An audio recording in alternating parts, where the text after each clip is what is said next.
ಜೈ ಜಿನೇಂದ್ರ ಮಂಗಲಾಚರಣೆ.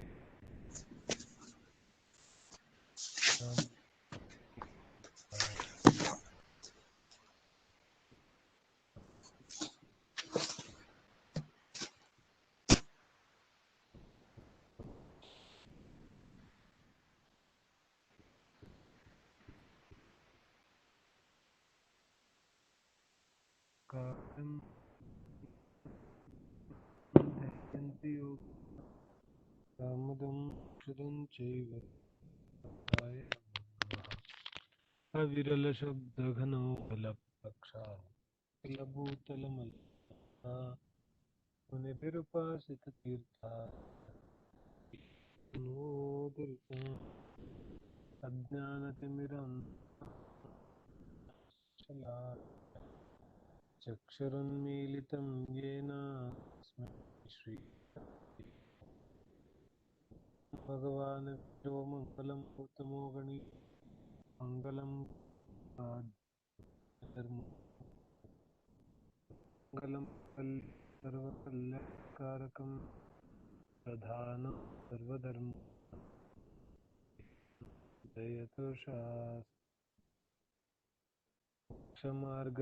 ನೇತಾರಂ ಕರ್ಮ ಜ್ಞಾತಾರಂ ವಿಶ್ವತತ್ತ್ವಾನಾಂ ಏತದ್ಗುಣಲಬ್ಧೇ.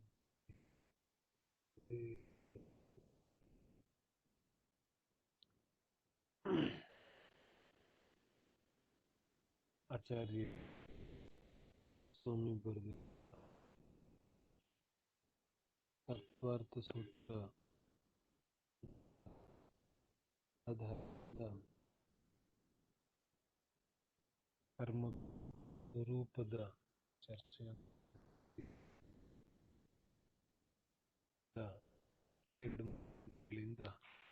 ಚರ್ಚೆ. ವಾಸ್ತವಿಕವಾಗಿ ಕರ್ಮಗಳ ಯಾವ ಸ್ವರೂಪ ಇದೆ, ಆ ಕರ್ಮಗಳ ಸ್ವರೂಪ ಅರ್ಥ ಆದರೆ ಸಾಕು. ಯಾವ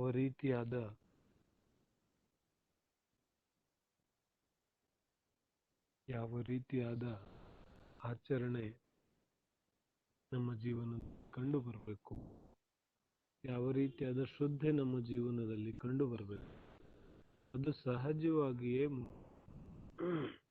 ಯಾಕಂತ ಹೇಳಿದ್ರೆ ಕರ್ಮದ ಸ್ವರೂಪ ನಮಗೆ ಅರ್ಥ ಆಗಿರುತ್ತೆ, ಅದರ ಒಂದು ಅರಿವು ಆಗಿರುತ್ತೆ.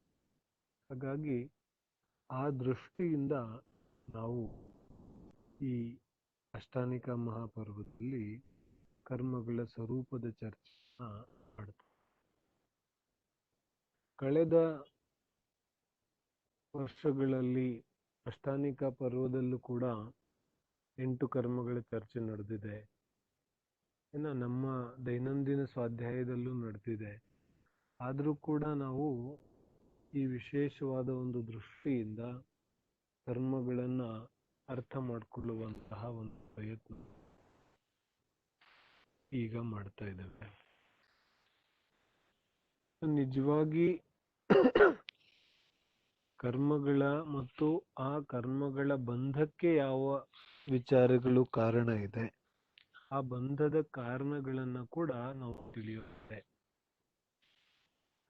ತತ್ವಾರ್ಥ ಸೂತ್ರದ 6ನೇ ಅಧ್ಯಾಯ ಸಂಪೂರ್ಣವಾಗಿ ಕರ್ಮ ಬಂಧದ ಕಾರಣಗಳನ್ನು ತಿಳಿಸುತ್ತೆ. ಬಹಳ ವಿಸ್ತೃತವಾದ ಅಧ್ಯಾಯ ಇದೆ 6ನೇ ಅಧ್ಯಾಯ.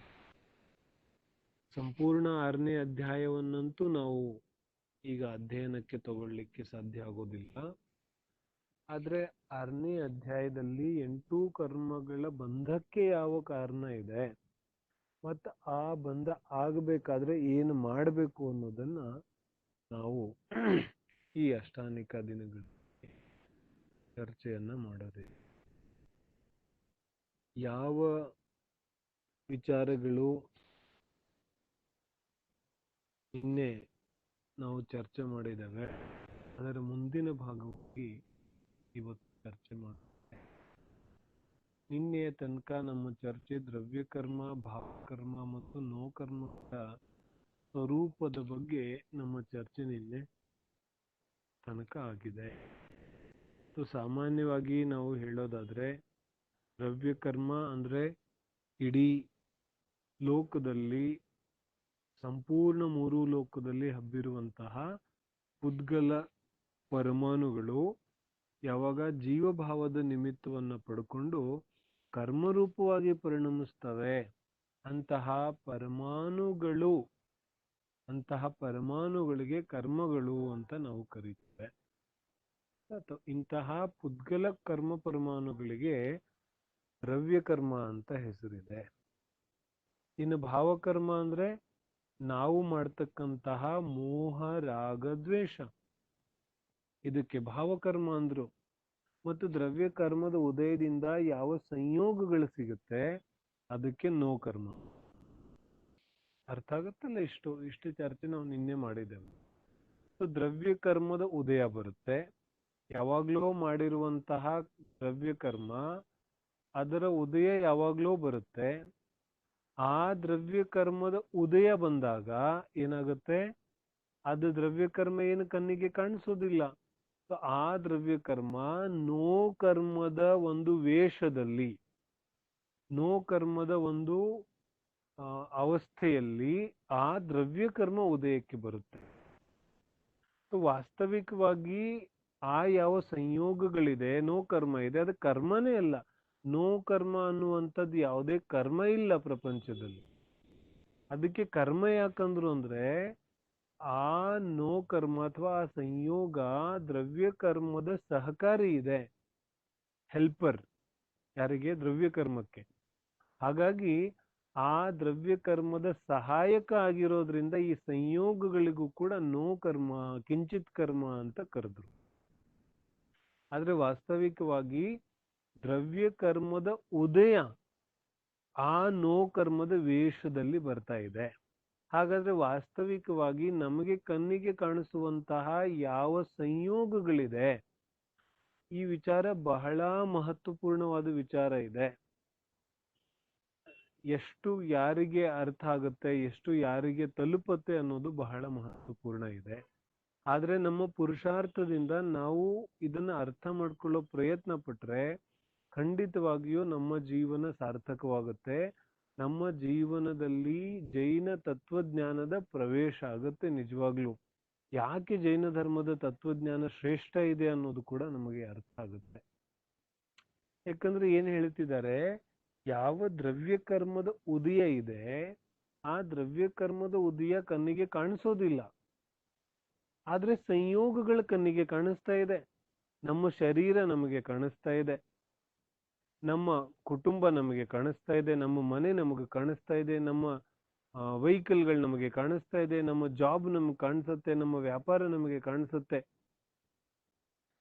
ಯಾವೆಲ್ಲ ಸಂಯೋಗಗಳು ನಮ್ಮ ಅಕ್ಕಪಕ್ಕ ಇದಾವೆ, ಆ ಸುತ್ತಮುತ್ತ ಇರುವಂತಹ ಸಂಯೋಗಗಳು ನಮಗೆ ಕಣ್ಣಿಗೆ ಕಾಣಿಸುತ್ತೆ. ಇಲ್ಲಿವರೆಗೇನೋ ಸರಿ ಇದೆ. ಆದ್ರೆ ಸಮಸ್ಯೆ ಏನಾಗುತ್ತೆ, ಅಜ್ಞಾನಿ ಈ ಸಂಯೋಗಗಳ ಮೇಲೆ ತನ್ನ ಅಧಿಕಾರವನ್ನ ಸ್ಥಾಪನೆ ಮಾಡ್ಲಿಕ್ಕೆ ಹೋಗುತ್ತಾನೆ. ನಾನು ನಿನ್ನೆ ಪ್ರಶ್ನೆ ಬಿಟ್ಟಿದ್ದೆ, ಇಲ್ಲಿಂದ ಪ್ರಶ್ನೆ ಪ್ರಾರಂಭ ಆಗುತ್ತೆ. ಪ್ರಶ್ನೆಗೆ ಉತ್ತರ ಏನು ಪ್ರಶ್ನೆ ಬಿಟ್ಟಿದೆ? ದ್ರವ್ಯಕರ್ಮ, ನೋಕರ್ಮ, ಭಾವಕರ್ಮದಲ್ಲಿ ಯಾವುದರಲ್ಲಿ ಜೀವದ ಕಂಟ್ರೋಲ್ ಇದೆ? ಅದರ ಚರ್ಚೆ ನಡೀತಾ ಇದೆ. ಯಾಕಂದ್ರೆ ನಿನ್ನೆ ಇಲ್ಲಿಗೆ ಬಿಟ್ಟಿದ್ವಿ ನಾವು. ದ್ರವ್ಯಕರ್ಮ, ನೋಕರ್ಮ, ಭಾವಕರ್ಮದಲ್ಲಿ ಯಾವುದರ ಮೇಲೆ ಜೀವದ ಕಂಟ್ರೋಲ್ ನಡೆಯುತ್ತೆ? ಏನ್ ಹೇಳ್ತಾ ಇದ್ದೆ ನಾನು?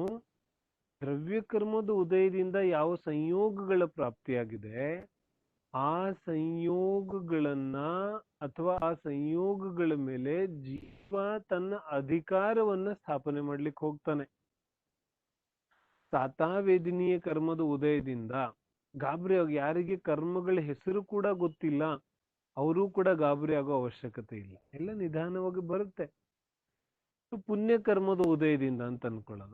ಪುಣ್ಯ ಕರ್ಮದ ಉದಯದಿಂದ ಯಾವ ಸಂಯೋಗಗಳ ಪ್ರಕಟ ಆಗಿದೆ?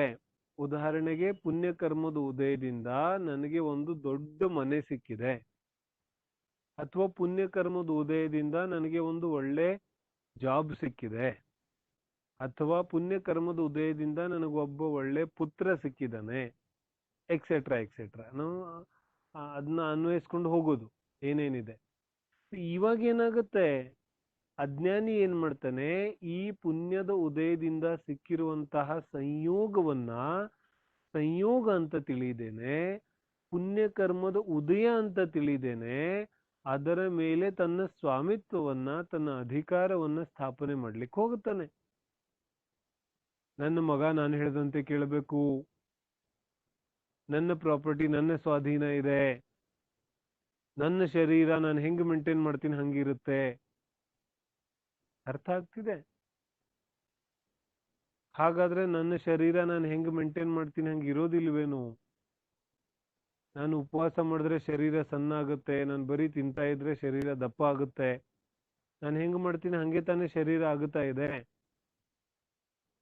ಆದ್ರೆ ಒಂದ್ ಸ್ವಲ್ಪ ಜನರಲ್ ಸಾಮಾನ್ಯವಾದ ಒಂದು ಅವಲೋಕನವನ್ನ ಬಿಟ್ಟು ಸ್ವಲ್ಪ ಸೂಕ್ಷ್ಮವಾಗಿ ವಿಚಾರ ಚಿಂತನವನ್ನ ಮಾಡಿದ್ರೆ ನಮಗೆ ಗೊತ್ತಾಗುತ್ತೆ, ನಮ್ಮ ಶರೀರದಿಂದ ಹಿಡಿದು ಯಾವ ಪರಪದಾರ್ಥಗಳು ಕೂಡ ನಮ್ಮ ಕೈಯಲ್ಲಿಲ್ಲ, ಅವುಗಳ ಮೇಲೆ ನಮ್ಮ ಅಧಿಕಾರ ಇಲ್ಲ. ಏನೋ ನಾನು ವ್ಯಾಯಾಮ ಮಾಡ್ತಾ ಇದ್ದೇನೆ, ಎಕ್ಸರ್ಸೈಸ್ ಮಾಡ್ತಾ ಇದ್ದೇನೆ, ಮತ್ ನಂಗೆ ಏನ್ ಅನಿಸ್ತಾ ಇದೆ, ನನ್ನ ಶರೀರ ನಾನು ಮೇಂಟೈನ್ ಮಾಡ್ತಾ ಇರೋದಕ್ಕೆ ಎಷ್ಟು ಚೆನ್ನಾಗಿದೆ ಅಂತ. ಅದೇ ಎಕ್ಸರ್ಸೈಸ್ ಮಾಡ್ತಾ ಮಾಡ್ತಾನೆ ಒಂದು ದಿನ ಕಾಲು ಉಳಕ್ ಬಿಡುತ್ತೆ, ಫ್ರಾಕ್ಚರ್ ಆಗುತ್ತೆ, ಅಥವಾ ಒಂದು ದಿನ ಜ್ವರ ಬರುತ್ತೆ, ಒಂದು ದಿನ ತಲೆನೋವು ಬರುತ್ತೆ, ಒಂದು ದಿನ ಮಂಡಿ ನೋವು ಬರುತ್ತೆ, ಒಂದಿನ ಬೆನ್ನೋವು ಬರುತ್ತೆ, ಏನೇನೆಲ್ಲ ಆಗುತ್ತೆ ವಿಚಾರ ಮಾಡೋದು. ಯಾರಿಗಿಷ್ಟ ಇದೆ ಕಾಲು ನೋವು ಬರ್ಬೇಕು ಅಂತ, ಯಾರಿಗಿಷ್ಟ ಇದೆ ಸೊಂಟ ನೋವು ಬರ್ಬೇಕು ಅಂತ, ಯಾರಿಗಿಷ್ಟ ಇದೆ ಕಾಲ್ ಫ್ರಾಕ್ಚರ್ ಆಗ್ಬೇಕು ಅಂತ. ಇನ್ನು ದೊಡ್ಡ ದೊಡ್ಡ ಸಮಸ್ಯೆಗಳ ಬಗ್ಗೆ ಅಂತೂ ಏನ್ ಮಾತಾಡೋದು. ಯಾರಿಗ್ ಬೇಕಾಗಿದೆ, ದಿನ ಎಕ್ಸರ್ಸೈಸ್ ಮಾಡ್ತಾ ಇದ್ದಾನೆ, ದಿನ ಯೋಗ ಮಾಡ್ತಾ ಇದ್ದಾನೆ, ಇನ್ನೊಂದು ಮತ್ತೊಂದು ಮಾಡ್ತಾ ಇದ್ದಾನೆ. ನಾನಿಲ್ಲಿ ಯಾವ್ದನ್ನು ಮಾಡಬಾರದು ಅಂತ ಹೇಳ್ತಾ ಇಲ್ಲ, ಆದ್ರೆ ನಾವು ಗಂಭೀರವಾಗಿ ಆಧ್ಯಾತ್ಮಿಕವಾಗಿ ವಿಚಾರವನ್ನ ಮಾಡಿದಾಗ ಜಿನ್ವಾನಿ ಹೇಳ್ತಾ ಇದೆ, ಇದೆಲ್ಲ ನಿನ್ನ ಕರ್ಮೋದಯದಿಂದ ನಡೀತಾ ಇದೆ. ಅಂದ್ರೆ ಇದೆಲ್ಲ ನಿನ್ನ ಸಂಯೋಗ ಇದೆ, ದ್ರವ್ಯ ಕರ್ಮದ ಉದಯ ಇದೆ, ಇದರ ಮೇಲೆ ನಿನ್ನ ಅಧಿಕಾರ ಯಾವತ್ತೂ ನಡೆಯೋದಿಲ್ಲ, ನಿನ್ನ ಸ್ವಾಮಿತ್ವ ನೀನು ಹೇಳ್ದಂಗೆ ಇದು ಯಾವುದೂ ಕೇಳೋದಿಲ್ಲ. ಅಂದ್ರೆ ನಾನ್ ಯಾವುದಕ್ಕೆ ಸಂಸಾರದಲ್ಲಿ ನನ್ನದು ಅಂತ ಇದ್ದೀನಿ ಅದ್ರ ಬಗ್ಗೆ ಹೇಳ್ತಾ ಇದ್ದೀವಿ ನಾವು, ಯಾವುದು ಬೇರೆಯವ್ರದ್ದಿದೆ ಅದ್ರ ಬಗ್ಗೆ ಹೇಳ್ತಿಲ್ಲ. ನನ್ನ ಶರೀರ, ನನ್ನ ಶರೀರದ ಮೇಲೆ ನಂದು ನಡೆಯೋದಿಲ್ಲ, ಬೇರೆಯವ್ರ ಬಗ್ಗೆ ಅಲ್ಲ. ನನ್ನ ಪುತ್ರ ಪುತ್ರಿ, ನನ್ನ ಮಕ್ಕಳು, ಬೇರೆಯವ್ರ ಮಕ್ಕಳಲ್ಲ, ನಮ್ಮ ಮಕ್ಕಳ ಮೇಲೇನೆ ನಮ್ಮದು ನಡೆಯೋದಿಲ್ಲ ಅಂತ ಹೇಳ್ತಾ ಇದೆ. ಅರ್ಥ ಆಗತ್ತೆ? ನಮ್ಮ ಕುಟುಂಬ, ನನ್ನ ಪ್ರಾಪರ್ಟಿ, ನನ್ನ ಬ್ಯಾಂಕ್ ಬ್ಯಾಲೆನ್ಸು ನಾನು ಹೇಳದಂತೆ ಕೇಳೋದಿಲ್ಲ ಅಂತ ಜಿನ್ವಾನಿ ಹೇಳ್ತಾ ಇದೆ. ಆದ್ರೆ ಸಂಸಾರದಲ್ಲಿ ಸಾಮಾನ್ಯವಾಗಿ ನಾವು ನೋಡ್ ಹೋದ್ರೆ ಎಲ್ಲ ನಾವು ಹೇಳದಂತೆ ಕೇಳೋ ತರ ಅನ್ಸುತ್ತೆ. ಆದ್ರೆ ಈ ಸಾಮಾನ್ಯ ಅವಲೋಕವನ್ನು ಬಿಟ್ಟು ಒಂಚೂರು ಸೂಕ್ಷ್ಮವಾಗಿ ಚಿಂತನೆ ಮಾಡಬೇಕಾಗುತ್ತೆ. ಯಾವ ಬ್ಯಾಂಕ್ ಬ್ಯಾಲೆನ್ಸ್ ಅನ್ನ 10 ವರ್ಷದಿಂದ 20 ವರ್ಷದಿಂದ ಮೇಂಟೈನ್ ಮಾಡ್ಕೊಂಡ್ ಬಂದಿದ್ದ, ಕ್ಷಣ ಮಾತ್ರದಲ್ಲಿ ಖಾಲಿಯಾಗಿ ಹೋಗುತ್ತೆ. ಎಷ್ಟು ಉದಾಹರಣೆಗಳು ಬೇಕು ನಮಗೆ, ನ್ಯೂಸ್ ಪೇಪರ್ ಅಲ್ಲಿ ದಿನ ಉದಾಹರಣೆಗಳು ಬರುತ್ತೆ. ಕ್ಷಣ ಮಾತ್ರದಲ್ಲಿ ಖಾಲಿಯಾಗಿ ಹೋಗುತ್ತೆ. ಒಂದು ಪ್ರಳಯ ಆಯಿತು, ಒಂದು ಮಹಾಪೂರ ಬಂತು, ಒಂದು ಚಂಡಮಾರುತ ಬಂತು, ನಡೀತಾ ಇದೆ ಅಲ್ಲಿ ಇಲ್ಲಿ ತಮಿಳ್ನಾಡು ಆ ಕಡೆ ಈ ಕಡೆ, ಇವಾಗ್ಲೂ ನಡೀತಾ ಇದೆ, ಪ್ರತಿ ವರ್ಷ ನಡೆಯುತ್ತೆ. ಅಷ್ಟು ವರ್ಷಗಳಿಂದ ಅವನು ಕಾಪಾಡಿಕೊಂಡು ಬಂದಂತಹ ಅವನ ಮನೆ ಕ್ಷಣ ಮಾತ್ರದಲ್ಲಿ ಏನಾಗೋಯ್ತು, ಅಂಥದ್ದೇನಾಗೋಯ್ತು ಕ್ಷಣ ಮಾತ್ರದಲ್ಲಿ. ಅರೆ ಆ ದ್ರವ್ಯ, ಅದಕ್ಕೆ ಸಂಬಂಧಿಸಿದಂತೆ ಯಾವ ದ್ರವ್ಯ ಕರ್ಮದ ಉದಯ ಇದೆ ಅದು ಮುಗಿದೋಯ್ತು. ದ್ರವ್ಯ ಕರ್ಮದ ಉದಯ ಮುಗಿದು ಹೋಗುತ್ತಂತೆ ಸಂಯೋಗ ಮಂಗಮಯ ಆಗೋಗುತ್ತೆ. ಅರ್ಥ ಆಗುತ್ತೆ? ಎಲ್ಲಿವರೆಗೆ ದ್ರವ್ಯ ಕರ್ಮ ಇದೆ ಅಲ್ಲಿವರೆಗೆ ಅದು ನಡೀತಾ ಇದೆ, ಅದು ನಮಗೆ ಕಣ್ಣಿಗೆ ಕಾಣಿಸ್ತಾ ಇರುತ್ತೆ. ಗಾಡಿ ಎಲ್ಲಿವರೆಗೆ ಓಡುತ್ತೆ, ಎಲ್ಲಿವರೆಗೆ ಪೆಟ್ರೋಲ್ ಇದೆ, ಪೆಟ್ರೋಲ್ ಇದೆ ಹಾಗಾಗಿ ಗಾಡಿ ಓಡ್ತಾ ಇದೆ. ಆದ್ರೆ ಗಾಡಿ ಓಡಿಸುವಾಗ ನಮಗೆ ಗಮನ ಇರೋದಿಲ್ಲ ಪೆಟ್ರೋಲ್ ಕಡೆಗೆ, ಮರೆತು ಬಿಟ್ಟಿರ್ತೇವೆ ಪೆಟ್ರೋಲ್ ಇಂದ ಓಡ್ತಾ ಇದೆ ಅಂತ. ಆದ್ರೆ ಸಂಪೂರ್ಣವಾಗಿ ಮರೆತು ಬಿಟ್ರೆ ಒಂದು ದಿನ ಗಾಡಿ ನಿಂತು ಹೋಗುತ್ತೆ ಒಂದು ಕಡೆಗೆ. ಹಾಗೆ ನಮ್ಮ ಜೊತೆಗೆ ಯಾವ ನಮ್ಮ ಸಂಯೋಗಗಳಿದೆ, ಈ ಎಲ್ಲಾ ಜೀವ ಅಥವಾ ಅಜೀವ ಸಂಯೋಗಗಳು, ಇವೆಲ್ಲ ಎಲ್ಲಿವರೆಗೆ ನಮ್ಮ ಜೊತೆಗೆ ಇರ್ತವೆ ಅಂತ ಹೇಳಿದ್ರೆ, ಎಲ್ಲಿವರೆಗೆ ನಮ್ಮ ದ್ರವ್ಯ ಕರ್ಮದ ಪೆಟ್ರೋಲ್ ಮುಗ್ದಿಲ್ಲ ಅಲ್ಲಿವರೆಗೆ ಇರ್ತವೆ. ಆ ಒಂದು ಸಂಯೋಗಕ್ಕೆ ಸಂಬಂಧಿಸಿದಂತಹ ದ್ರವ್ಯ ಕರ್ಮದ ಉದಯ ಮುಗೀತು ಅಂತ ಹೇಳಿದ್ರೆ, ಆ ಸಂಯೋಗ ಕೂಡ ನಮ್ಮ ಜೊತೆಯಿಂದ ಮಾಯ ಆಗ್ಬಿಡುತ್ತೆ. ಅರ್ಥ ಆಗುತ್ತೆ? 15 ವರ್ಷಗಳಿಂದ ಜೀವದ ಜೊತೆಗೆ ಅವನ ಸಂಯೋಗ ಇದೆ. ಅರ್ಥ ಆಗುತ್ತೆ? ಅಂದ್ರೆ ಆತ್ಮನ ಜೊತೆಗೆ ಶರೀರದ ಸಂಯೋಗ ಇದೆ 15 ವರ್ಷಗಳಿಂದ. ಮತ್ತೆ 15 ವರ್ಷ ಆದ ನಂತರ ಆಯುಕರ್ಮ ಮುಗಿದೋಯ್ತು. ಯಾವ ಶರೀರದ ಸಂಯೋಗ ಇತ್ತು ಅದು ಬಿಟ್ಟು ಹೋಯ್ತು. ಆಯುಕರ್ಮದ ಪೆಟ್ರೋಲ್ ಮುಗೀತು ಅಂದ್ರೆ ಶರೀರ ಬಿಟ್ಟು ಹೋಗುತ್ತೆ, ಶರೀರ ರೂಪಿ ಸಂಯೋಗ. ಶಾತಾವಿಧಿನಿ ಕರ್ಮದ ಉದಯ ಇತ್ತು, ಅಲ್ಲಿವರೆಗೆ ಅವನು ಏನೇ ಮಾಡಿದ್ರು ಎಲ್ಲಾ ನಡೀತಾ ಇತ್ತು. ಯಾವ ವ್ಯಾಪಾರ ಮಾಡಿದ್ರು ಎಲ್ಲದರಲ್ಲೂ ವೃದ್ಧಿ, ಏನ್ ಮಾಡಿದ್ರು ಎಲ್ಲದರಲ್ಲೂ ವೃದ್ಧಿ ವೃದ್ಧಿ ವೃದ್ಧಿ ವೃದ್ಧಿ ವೃದ್ಧಿ ವೃದ್ಧಿ ಆಗುತ್ತಾನೆ ಇದೆ. ಯಾಕಂದ್ರೆ ಶಾತಾವಿಧಿನಿ ಕರ್ಮದ ಉದಯ ಇದೆ. ಮತ್ತೆ ಯಾವಾಗ ಶಾತಾವಿಧಿನಿ ಕರ್ಮದ ಪೆಟ್ರೋಲ್ ಮುಗಿದೋಗುತ್ತೆ, ಅವನು ಎಷ್ಟೇ ಪ್ರಯತ್ನ ಮಾಡಿದ್ರು ಕೂಡ ಅವನಿಗೆ ವೃದ್ಧಿ ಆಗೋದಿಲ್ಲ. ಆದ್ರೆ ಸಮಸ್ಯೆ ಎಲ್ಲಿದೆ? ಸಮಸ್ಯೆ ಅಜ್ಞಾನಿಗನ್ಸುತ್ತೆ ನಾನು ಮಾಡ್ತಾ ಇರೋದ್ರಿಂದ ನಡೀತಾ ಇದೆ. ಶಿಕ್ಷಕನಿಗನ್ಸುತ್ತೆ ನಾನು ಕಲ್ಸೋದ್ರಿಂದ ಮಕ್ಕಳು ಕಲಿಸ್ತಾ ಇದ್ದಾರೆ. ನಿಮಗ್ ಗೊತ್ತಿನ ಎಂತೆಂಥವ್ರು ಕಲ್ಸಿದೀನಿ ನಾನು, ನನ್ನ ಅಂಡ್ರಲ್ಲಿ ಎಂತೆಂಥವ್ರು ಆಗಿದ್ದಾರೆ, IAS ಆಗಿದ್ದಾರೆ, IPS ಆಗಿದ್ದಾರೆ, ಡಾಕ್ಟರ್ ಆಗಿದ್ದಾರೆ, ಇಂಜಿನಿಯರ್ ಆಗಿದ್ದಾರೆ, ಎಂತೆಂಥವ್ರಿಗೆ ಕಲ್ಸಿದೀನಿ ನಾನು. ದೊಡ್ಡ ದೊಡ್ಡ ಸ್ಕೂಲ್ಗಳು ಪ್ರತಿ ವರ್ಷ ಎಕ್ಸಾಮ್ ಮುಗಿದ ತಕ್ಷಣ ಬೋರ್ಡ್ ಹಾಕ್ತಾರೆ. 99.9%, ಒಂದೊಂದ್ ಕಡೆ 100% ರಿಸಲ್ಟ್ ಇದೆ. ಮತ್ತೆ ಅಡ್ಮಿಷನ್ ಆಗಿರೋರೆಲ್ಲ ಎಂತವ್ರು ಎಲ್ಲ ಜಾಸ್ತಿ ಪರ್ಸೆಂಟೇಜ್ ಇರೋರೆ.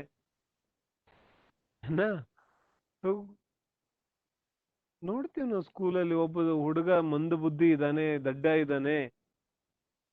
ಪ್ರಿನ್ಸಿಪಲ್ ನೋಡ್ತಾರೆ, 1 ವರ್ಷ ನೋಡ್ತಾರೆ, 6 ತಿಂಗಳು ನೋಡ್ತಾರೆ, ಹೇಳುವಂಥದ್ದೆಲ್ಲ ಹೇಳ್ತಾರೆ. ಮತ್ ಹಂಗೂ ಕಲೀಲಿಲ್ಲ ಅಂದ್ರೆ ತಗ್ಸಾಕ್ಬಿಡ್ತಾರೆ ಸ್ಕೂಲಿಂದ.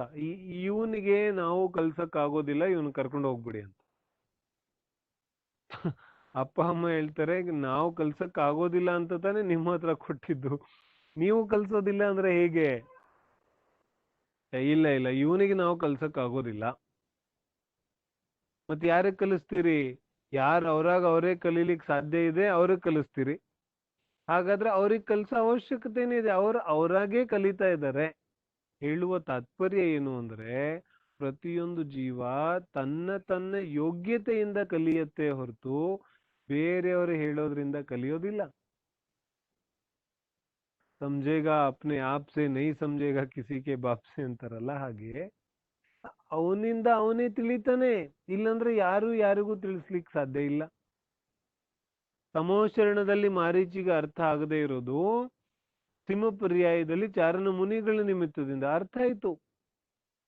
ಚಾರಣ ಮುನಿಗಳು ಕಣ್ಣಿಗೆ ನಿಮಿತ್ತ ರೂಪವಾಗಿ ಕಾಣಿಸ್ತಾ ಇದ್ದಾರೆ ಅಷ್ಟೇ, ಆದ್ರೆ ಆ ಜೀವಕ್ಕೆ ಅವನಿಂದ ಅವನಿಗೆ ಜ್ಞಾನ ಆಗಿದೆ. ಹೀಗೆ ಯಾವ ಈ ಕರ್ಮದ ಉದಯ ಇದೆ, ಆ ಕರ್ಮದ ಉದಯ ಎಲ್ಲಿವರೆಗೆ ಇದೆ ಅಲ್ಲಿವರೆಗೆ ಅವನ ಯಾವ ಸಂಯೋಗಗಳಿದೆ ಅವುಗಳು ಅವನ ಜೊತೆಗೆ ಇರ್ತವೆ. ಯಾವಾಗ ಕರ್ಮದ ಉದಯ ಮುಗಿದೋಗುತ್ತೆ, ಸಂಯೋಗಗಳು ಕೂಡ ನನ್ನಿಂದ ಕ್ಷಣ ಮಾತ್ರದಲ್ಲಿ ಹೊರಟೋಗುತ್ತೆ. ಆದ್ರೆ ಜೀವ ತಿಳ್ಕೊಂಡ್ಬಿಟ್ಟಿದ್ನಲ್ಲ, ಇದು ನಂದು, ಇದ್ರ ಮೇಲೆ ನನ್ನ ಅಧಿಕಾರ ಇದೆ, ನಾನು ಹೇಳ್ದಂಗೆ ಕೇಳತ್ತೆ ಅಂತ. ಅಂತಹ ಜೀವಕ್ಕೆ ಏನಾಗುತ್ತೆ, ಕರ್ಮದ ಉದಯ ಮುಗಿದೋದ ತಕ್ಷಣ ಸಂಯೋಗ ಮಾಯ ಆಯ್ತು ಅಂದ್ರೆ ಇವನಿಗೆ ದುಃಖ ಆಗ್ಲಿಕ್ಕೆ ಶುರುವಾಗುತ್ತೆ. ಅಯ್ಯೋ, ಅಷ್ಟು ಕಷ್ಟಪಟ್ಟು 10 ವರ್ಷದಿಂದ ಇಷ್ಟೆಲ್ಲ ಮಾಡಿ ಇಟ್ಟಿದ್ದೆ, ಕ್ಷಣ ಮಾತ್ರದಲ್ಲಿ ಹೊಟ್ಟೋಯ್ತು ಅಂತ ಯೋಚನೆ ಮಾಡಿ ಕೊರಗಿ ಕೊರಗಿ ಕೊರಗಿ ಕೊರಗಿ ದುಃಖವನ್ನ ಅನುಭವಿಸ್ತಾನೆ. ಯಾವ ಕಾರಣದಿಂದ? ಯಾಕಂದ್ರೆ ಅವನಿಗೆ ಉದಯನೇ ಗೊತ್ತಿಲ್ಲ, ದ್ರವ್ಯ ಕರ್ಮದ ಉದಯನೇ ಗೊತ್ತಿಲ್ಲ. ಆ ದ್ರವ್ಯ ಕರ್ಮದಲ್ಲಿ ನಂದೇನೂ ನಡೆಯೋದಿಲ್ಲ ಅನ್ನೋದು ಅವನಿಗೆ ಗೊತ್ತಿಲ್ಲ. ಸೊ ದ್ರವ್ಯ ಕರ್ಮ ಮತ್ತು ನೋ ಕರ್ಮ ಇವೆರಡಂತೂ ಜೀವದಿಂದ ಸಂಪೂರ್ಣ ಭಿನ್ನ ಇವೆ. ಏನು ಸಂಪೂರ್ಣ ಭಿನ್ನ ಇವೆ. ನಾವು ನೋಡ್ತೇವೆ ಪ್ರಪಂಚದಲ್ಲಿ ಒಬ್ಬ ತುಂಬಾ ಪಾಪ ಮಾಡ್ತಾ ಇರ್ತಾನೆ, ಆದ್ರೂ ಅವನ ಜೀವನದಲ್ಲಿ ಎಲ್ಲಾ ಸಮೃದ್ಧಿ ಇರುತ್ತೆ. ಒಬ್ಬ ತುಂಬಾ ಒಳ್ಳೆ ಕೆಲಸ ಮಾಡ್ತಿದ್ದಾನೆ, ಆದ್ರೂ ಅವನು ಬಡವ ಇರ್ತಾನೆ. ಇಂತಹ ಘಟನೆಗಳು ನಾವು ತುಂಬಾ ನೋಡ್ತೇವೆ. ಆದ್ರೆ ಅದನ್ನ ನೋಡಿ ನಾವು ಯಾವಾಗ್ಲಾದ್ರೂ ಯೋಚನೆ ಕೂಡ ಮಾಡಿದ್ದಿರ್ಬೋದು, ನೋಡಪ್ಪ ಇಷ್ಟೆಲ್ಲಾ ಪಾಪ ಮಾಡಿದ್ರು ಅವನು ಚೆನ್ನಾಗೇ ಇದ್ದಾನೆ, ಇವ್ರು ನೋಡ್ರಿ ಇಷ್ಟೆಲ್ಲಾ ಧರ್ಮ ಮಾಡ್ತೀನಿ ಅಂತಾರೆ, ಇವ್ರ ಜೀವನ ಹೀಗಿದೆ. ಈ ತರ ನಮಗೆ ಯಾಕೆ ವಿಚಾರ ಬರುತ್ತೆ ಅಂದ್ರೆ, ನಾವಿನ್ನೂ ಕರ್ಮಗಳ ಸ್ವರೂಪವನ್ನ ತಿಳಿದೇ ಇಲ್ಲ, ನಮಗ್ ಗೊತ್ತೇ ಇಲ್ಲ. ಯಾವಾಗ ಬಂಧ ಮಾಡಿರುವಂತಹ ಕರ್ಮ ಯಾವಾಗ ಉದಯಕ್ಕೆ ಬರುತ್ತೆ ಅನ್ನೋದು ನಮ್ಮ ಯಾರಿಗೂ ಗೊತ್ತಿಲ್ಲ. ಅದನ್ನ ಅವಧಿ ಜ್ಞಾನಿ ಹೇಳ್ಬೋದು ಅಷ್ಟೇ, ಅಥವಾ ಕೇವಲ ಜ್ಞಾನಿ ಹೇಳ್ಬೋದು. ಈ ಯಾವಾಗ ಕರ್ಮದ ಬಂಧ ಆಗಿತ್ತು ಮತ್ತು ಯಾವಾಗ ಕರ್ಮ ಉದಯಕ್ಕೆ ಬರುತ್ತೆ ನಮಗ್ ಗೊತ್ತಿಲ್ಲ. ಇವಾಗ ಯಾರ ಜೀವನ ಸಮೃದ್ಧಿಯಾಗಿ ತುಂಬಿದೆ, ಅವನ ಯಾವುದೋ ಪೂರ್ವದ ಕರ್ಮ ಉದಯಕ್ಕೆ ಬರ್ತಾ ಇದೆ, ಸಮೃದ್ಧಿ ಆಗ್ತಾ ಇದೆ. ಆದ್ರೆ ಇವಾಗ ಬಂಧ ಮಾಡುವಂತಹ ಪಾಪಕರ್ಮದ ಉದಯ ಅದರ ಸ್ಥಿತಿ ಪೂರ್ತಿಯಾಗಿ ಅನಂತರ ಉದಯಕ್ಕೆ ಬರುತ್ತೆ. ಆದ್ರೆ ವರ್ತಮಾನ ಪರಿಸ್ಥಿತಿಯನ್ನ ನೋಡಿ ನಾವು ಪಾಪಿ ಜೀವ ಪುಣ್ಯಾತ್ಮ ಅನ್ನೋದನ್ನೆಲ್ಲ ನಾವು ಡಿಸೈಡ್ ಮಾಡಿಬಿಡ್ತೇವೆ. ಆದ್ರೆ ಈ ರೀತಿ ನಿರ್ಣಯ ಮಾಡೋದು ಸೂಕ್ತ ಅಲ್ಲ. ಯಾಕಂದ್ರೆ ಕರ್ಮಗಳ ಉದಯ, ಕರ್ಮಗಳ ಬಂಧ ಯಾವಾಗ ಯಾವ ರೀತಿಯಾಗಿ ಹೆಂಗಾಗ್ತಾ ಇದೆ ಅಂತ ನಮ್ಗೆ ಯಾರಿಗೂ ಗೊತ್ತಿಲ್ಲ. ಮತ್ತು ಕರ್ಮದ ಬಂಧದಲ್ಲಿ ನಿರಂತರವಾಗಿ ಪ್ರತಿ ಸಮಯ ಕರ್ಮದಲ್ಲಿ ಬದಲಾವಣೆ ನಡೀತಾನೆ ಇರುತ್ತೆ. ಪ್ರತಿ ಸಮಯ ಶಾಸ್ತ್ರಗಳಲ್ಲಿ ಕರ್ಮಗಳಲ್ಲಿ ಮುಖ್ಯವಾಗಿ 10 ಸ್ಥಿತಿಗಳನ್ನು ಹೇಳಿದ್ರಲ್ಲ, ಒಂದು ಸತ್ತ, ಉದಯ, ಉದೀರ್ಣ, ಉತ್ಕರ್ಷನ್, ಅಪ್ಕರ್ಷನ್, ನಿದತಿ, ನಿಕಾಚಿತ್. ಈ ಯಾವ ಕರ್ಮದ ಅವಸ್ಥೆಗಳಿದೆ ಇವುಗಳಲ್ಲಿ ಪ್ರತಿ ಸಮಯ ಉತ್ಕರ್ಷಣ, ಅಪ್ಕರ್ಷಣ, ಸಂಕ್ರಮಣ ಇದೆಲ್ಲ ನಡೀತಾನೆ ಇರುತ್ತೆ. ಪುಣ್ಯ ಬಂದಾಗಿದ್ದು ಪಾಪರೂಪವಾಗುತ್ತೆ, ಪಾಪರೂಪ ಬಂದಾಗಿದ್ದು ಪುಣ್ಯರೂಪವಾಗಿ ಬದಲಾಗುತ್ತೆ. 1000 ಕರ್ಮ ಪ್ರಮಾಣಗಳು ಬಂದಿದ್ದು 1000 ಆಗುತ್ತೆ, 1000 ಇದ್ದಿದ್ದು 10,000 ಆಗುತ್ತೆ. ಪುಣ್ಯ ಇದ್ದಿದ್ದು ಪಾಪ ಆಗುತ್ತೆ. ಪ್ರತಿ ಸಮಯ ಕರ್ಮಗಳಲ್ಲಿ ಬದಲಾವಣೆ ನಡೀತಾನೆ ಇದೆ. ಮತ್ತು ಧರ್ಮ ಮಾಡ್ತಾ ಇದ್ದಾನೆ, ಅವನ ಜೀವನದಲ್ಲಿ ಕಷ್ಟ ಇದೆ ಅಂತ ನಾವು ಹೇಳ್ತಾ ಇದ್ದೇವೆ. ಆದ್ರೆ ವಾಸ್ತವಿಕವಾಗಿ ಅವನ ಜೀವನದಲ್ಲಿ ಬರಬೇಕಾದಂತಹ ಎಂತಹ ದೊಡ್ಡ ದೊಡ್ಡ ಸಂಕಟಗಳು ಹೋಗಿರುತ್ತೆ, ಆ ಸಂಕಟಗಳಿಂದ ಅವನು ಪಾರಾಗಿರ್ತಾನೆ ಅನ್ನೋದು ನಮಗೆ ಯಾವತ್ತೂ ಕಣ್ಣಿಗೆ ಕಾಣಿಸೋದೇ ಇಲ್ಲ. ಯಾಕಂದ್ರೆ ನಮ್ಗೇನೋ ಅಸಾಧ್ಯವಾದ ರೋಗ ಆಗಿತ್ತು, ಕ್ಯಾನ್ಸರ್ ಆಗಿತ್ತು, ರಿಪೋರ್ಟ್ ಅಲ್ಲಿ ಕ್ಯಾನ್ಸರ್ ಬಂತು, ಮತ್ ನಾನು ನಾಳೆ ದೇವಸ್ಥಾನಕ್ಕೆ ಹೋಗಿ ಮತ್ ಚೆಕಪ್ ಮಾಡ್ಕೋಕ್ ಹೋದೆ, ಎಲ್ಲ ನಾರ್ಮಲ್ ಬಂದ್ಬಿಡ್ತು. ಆವಾಗ ನಮ್ಗೇನನ್ಸತ್ತೆ, ಬಸ್ತಿಗೆ ಹೋಗಿದ್ರಿಂದ ಆಯ್ತು ಅಂತ. ಆದ್ರೆ ನಿರಂತರವಾಗಿ ಕರ್ಮಗಳಲ್ಲಿ ಯಾವ ಬದಲಾವಣೆ ನಡೀತಾ ಇದೆ.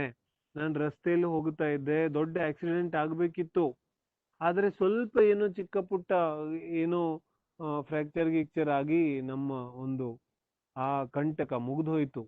ಯಾಕೆ? ಬಹಳ ಪಾಪ ಕರ್ಮದ ಉದಯ ಇತ್ತು, ಆದ್ರೆ ಪುಣ್ಯ ಮಾಡ್ತಾ ಇರೋದ್ರಿಂದ ಬಹಳ ಪಾಪ ಕರ್ಮದ ಉದಯ ಕಡಿಮೆ ಅನುಭಾಗ ಶಕ್ತಿಯಿಂದ ಉದಯಕ್ಕೆ ಬಂತು. ಅವಾಗೇನಾಯ್ತು? ಆ ಸಂಕಟ ನಿವಾರಣೆ ಯಾವುದಾಗಿದೆ ಅದು ನಮ್ಮ ಗಮನಕ್ಕೆ ಬರೋದಿಲ್ಲ. ಇಂತಹ ಅನೇಕ ಉದಾಹರಣೆಗಳನ್ನು ನಾವು ನಮ್ಮ ಜೀವನದಲ್ಲಿ ನೋಡ್ಬೋದು. ನಾನು ಹಿಂಟ್ ಕೊಡ್ತಾ ಹೋಗ್ತಾ ಇದ್ದೇನೆ. ಏನಾಯ್ತು? ಹೀಗೆ ದ್ರವ್ಯ ಕರ್ಮದ ಯಾವ ಉದಯ ಇದೆ, ಆ ದ್ರವ್ಯ ಕರ್ಮದ ಉದಯದಲ್ಲಿ ನಾವೇನೂ ಮಾಡ್ಲಿಕ್ಕೆ ಸಾಧ್ಯ ಇಲ್ಲ. ಒಂದು ಸಲಿ ಕರ್ಮ ಬಂದ ಆಗಿದೆ ಅಂದ್ರೆ ಅದು ಉದಯಕ್ಕೆ ಬಂದೇ ಬರುತ್ತೆ. ಅದನ್ನ ಯಾರೂ ತಡೆಯಕ್ಕೆ ಸಾಧ್ಯ ಇಲ್ಲ. ಯಾಕಂದ್ರೆ ನಾನು ಬಂಧ ಮಾಡಿದ್ದೇನೆ, ಅದು ಉದಯಕ್ಕೆ ಬಂದೇ ಬರುತ್ತೆ. ಹಾಗಾಗಿ ದ್ರವ್ಯ ಕರ್ಮದಲ್ಲಿ ನಾವು ಏನೂ ಮಾಡ್ಲಿಕ್ಕೆ ಸಾಧ್ಯ ಇಲ್ಲ. ಆದ್ರೆ ಅಜ್ಞಾನಿ ಏನ್ ಮಾಡ್ತಾನೆ, ಈ ದ್ರವ್ಯ ಕರ್ಮವನ್ನೇ ಬದಲಾಯಿಸಕ್ ಹೋಗುತ್ತಾನೆ. ಅಂದ್ರೆ ದ್ರವ್ಯ ಕರ್ಮದ ಮೇಲೆ ದೃಷ್ಟಿ ಕೊಟ್ಟು ಈ ನೋ ಕರ್ಮವನ್ನೇ ಬದಲಾಯಿಸಕ್ ಹೋಗುತ್ತಾನೆ. ಆದ್ರೆ ನೋ ಕರ್ಮವನ್ನ ಬದಲಾಯಿಸಕ್ ಆಗೋದಿಲ್ಲ. ಯಾಕಂದ್ರೆ ನೋ ಕರ್ಮ ದ್ರವ್ಯ ಕರ್ಮ ಹೇಳಿದಂತೆ ಕೇಳುತ್ತೆ, ಮತ್ತು ದ್ರವ್ಯ ಕರ್ಮವನ್ನು ಬದಲಾಯಿಸಕ್ ಆಗುತ್ತೆ. ಆದ್ರೆ ಯಾವ ರೀತಿಯಾಗಿ ಅನ್ನೋದು ಜೀವಕ್ಕೆ ಗೊತ್ತಿಲ್ಲ. ಅರ್ಥ ಆಗ್ತಿದೆ ನಾನೇನ್ ಹೇಳ್ತಿದ್ದೀನಿ? ನೋ ಕರ್ಮದಲ್ಲಿ ಜೀವದ್ದೇನೂ ನಡೆಯೋದಿಲ್ಲ.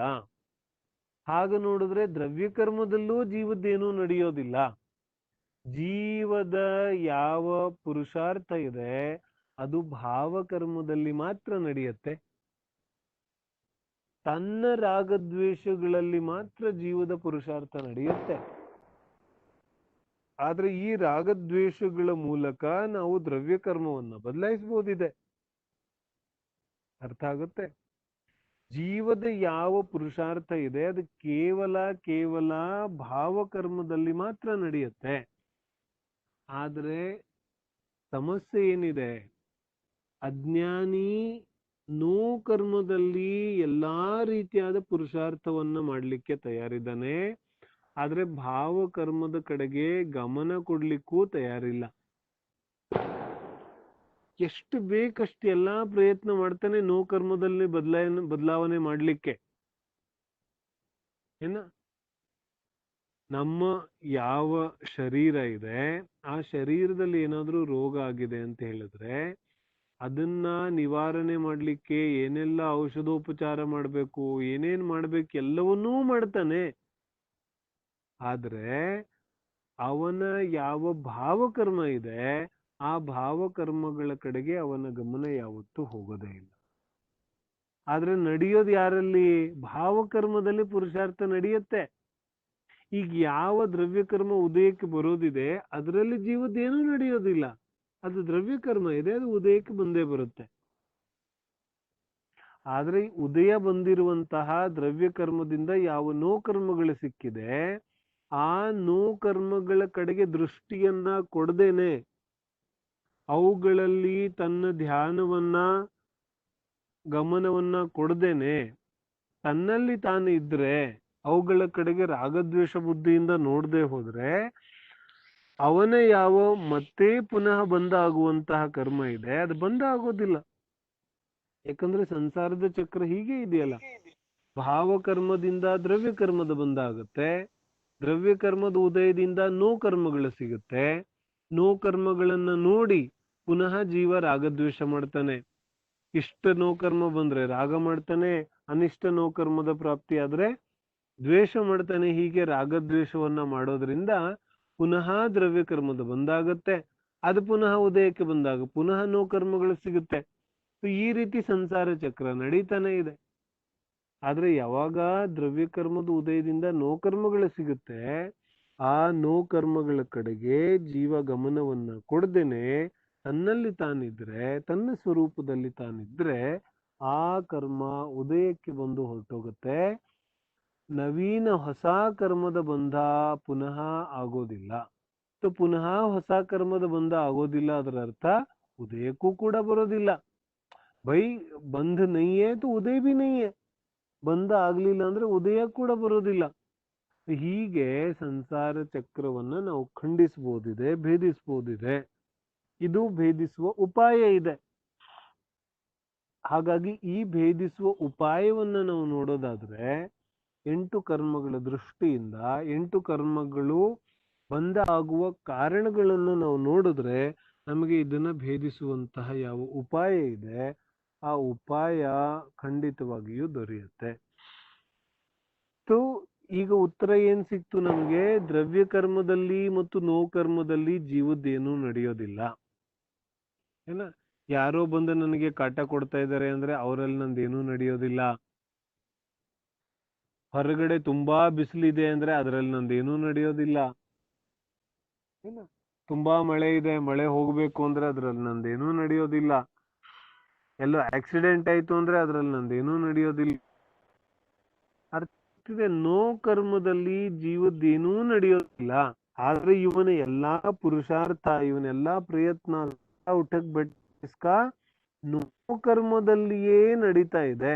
ನೋ ಕರ್ಮವನ್ನ ಬಿಟ್ಟು ಇವನು ಯಾವುದೇ ರೀತಿಯಾದ ಪ್ರಯತ್ನವನ್ನೇ ಮಾಡೋದಿಲ್ಲ.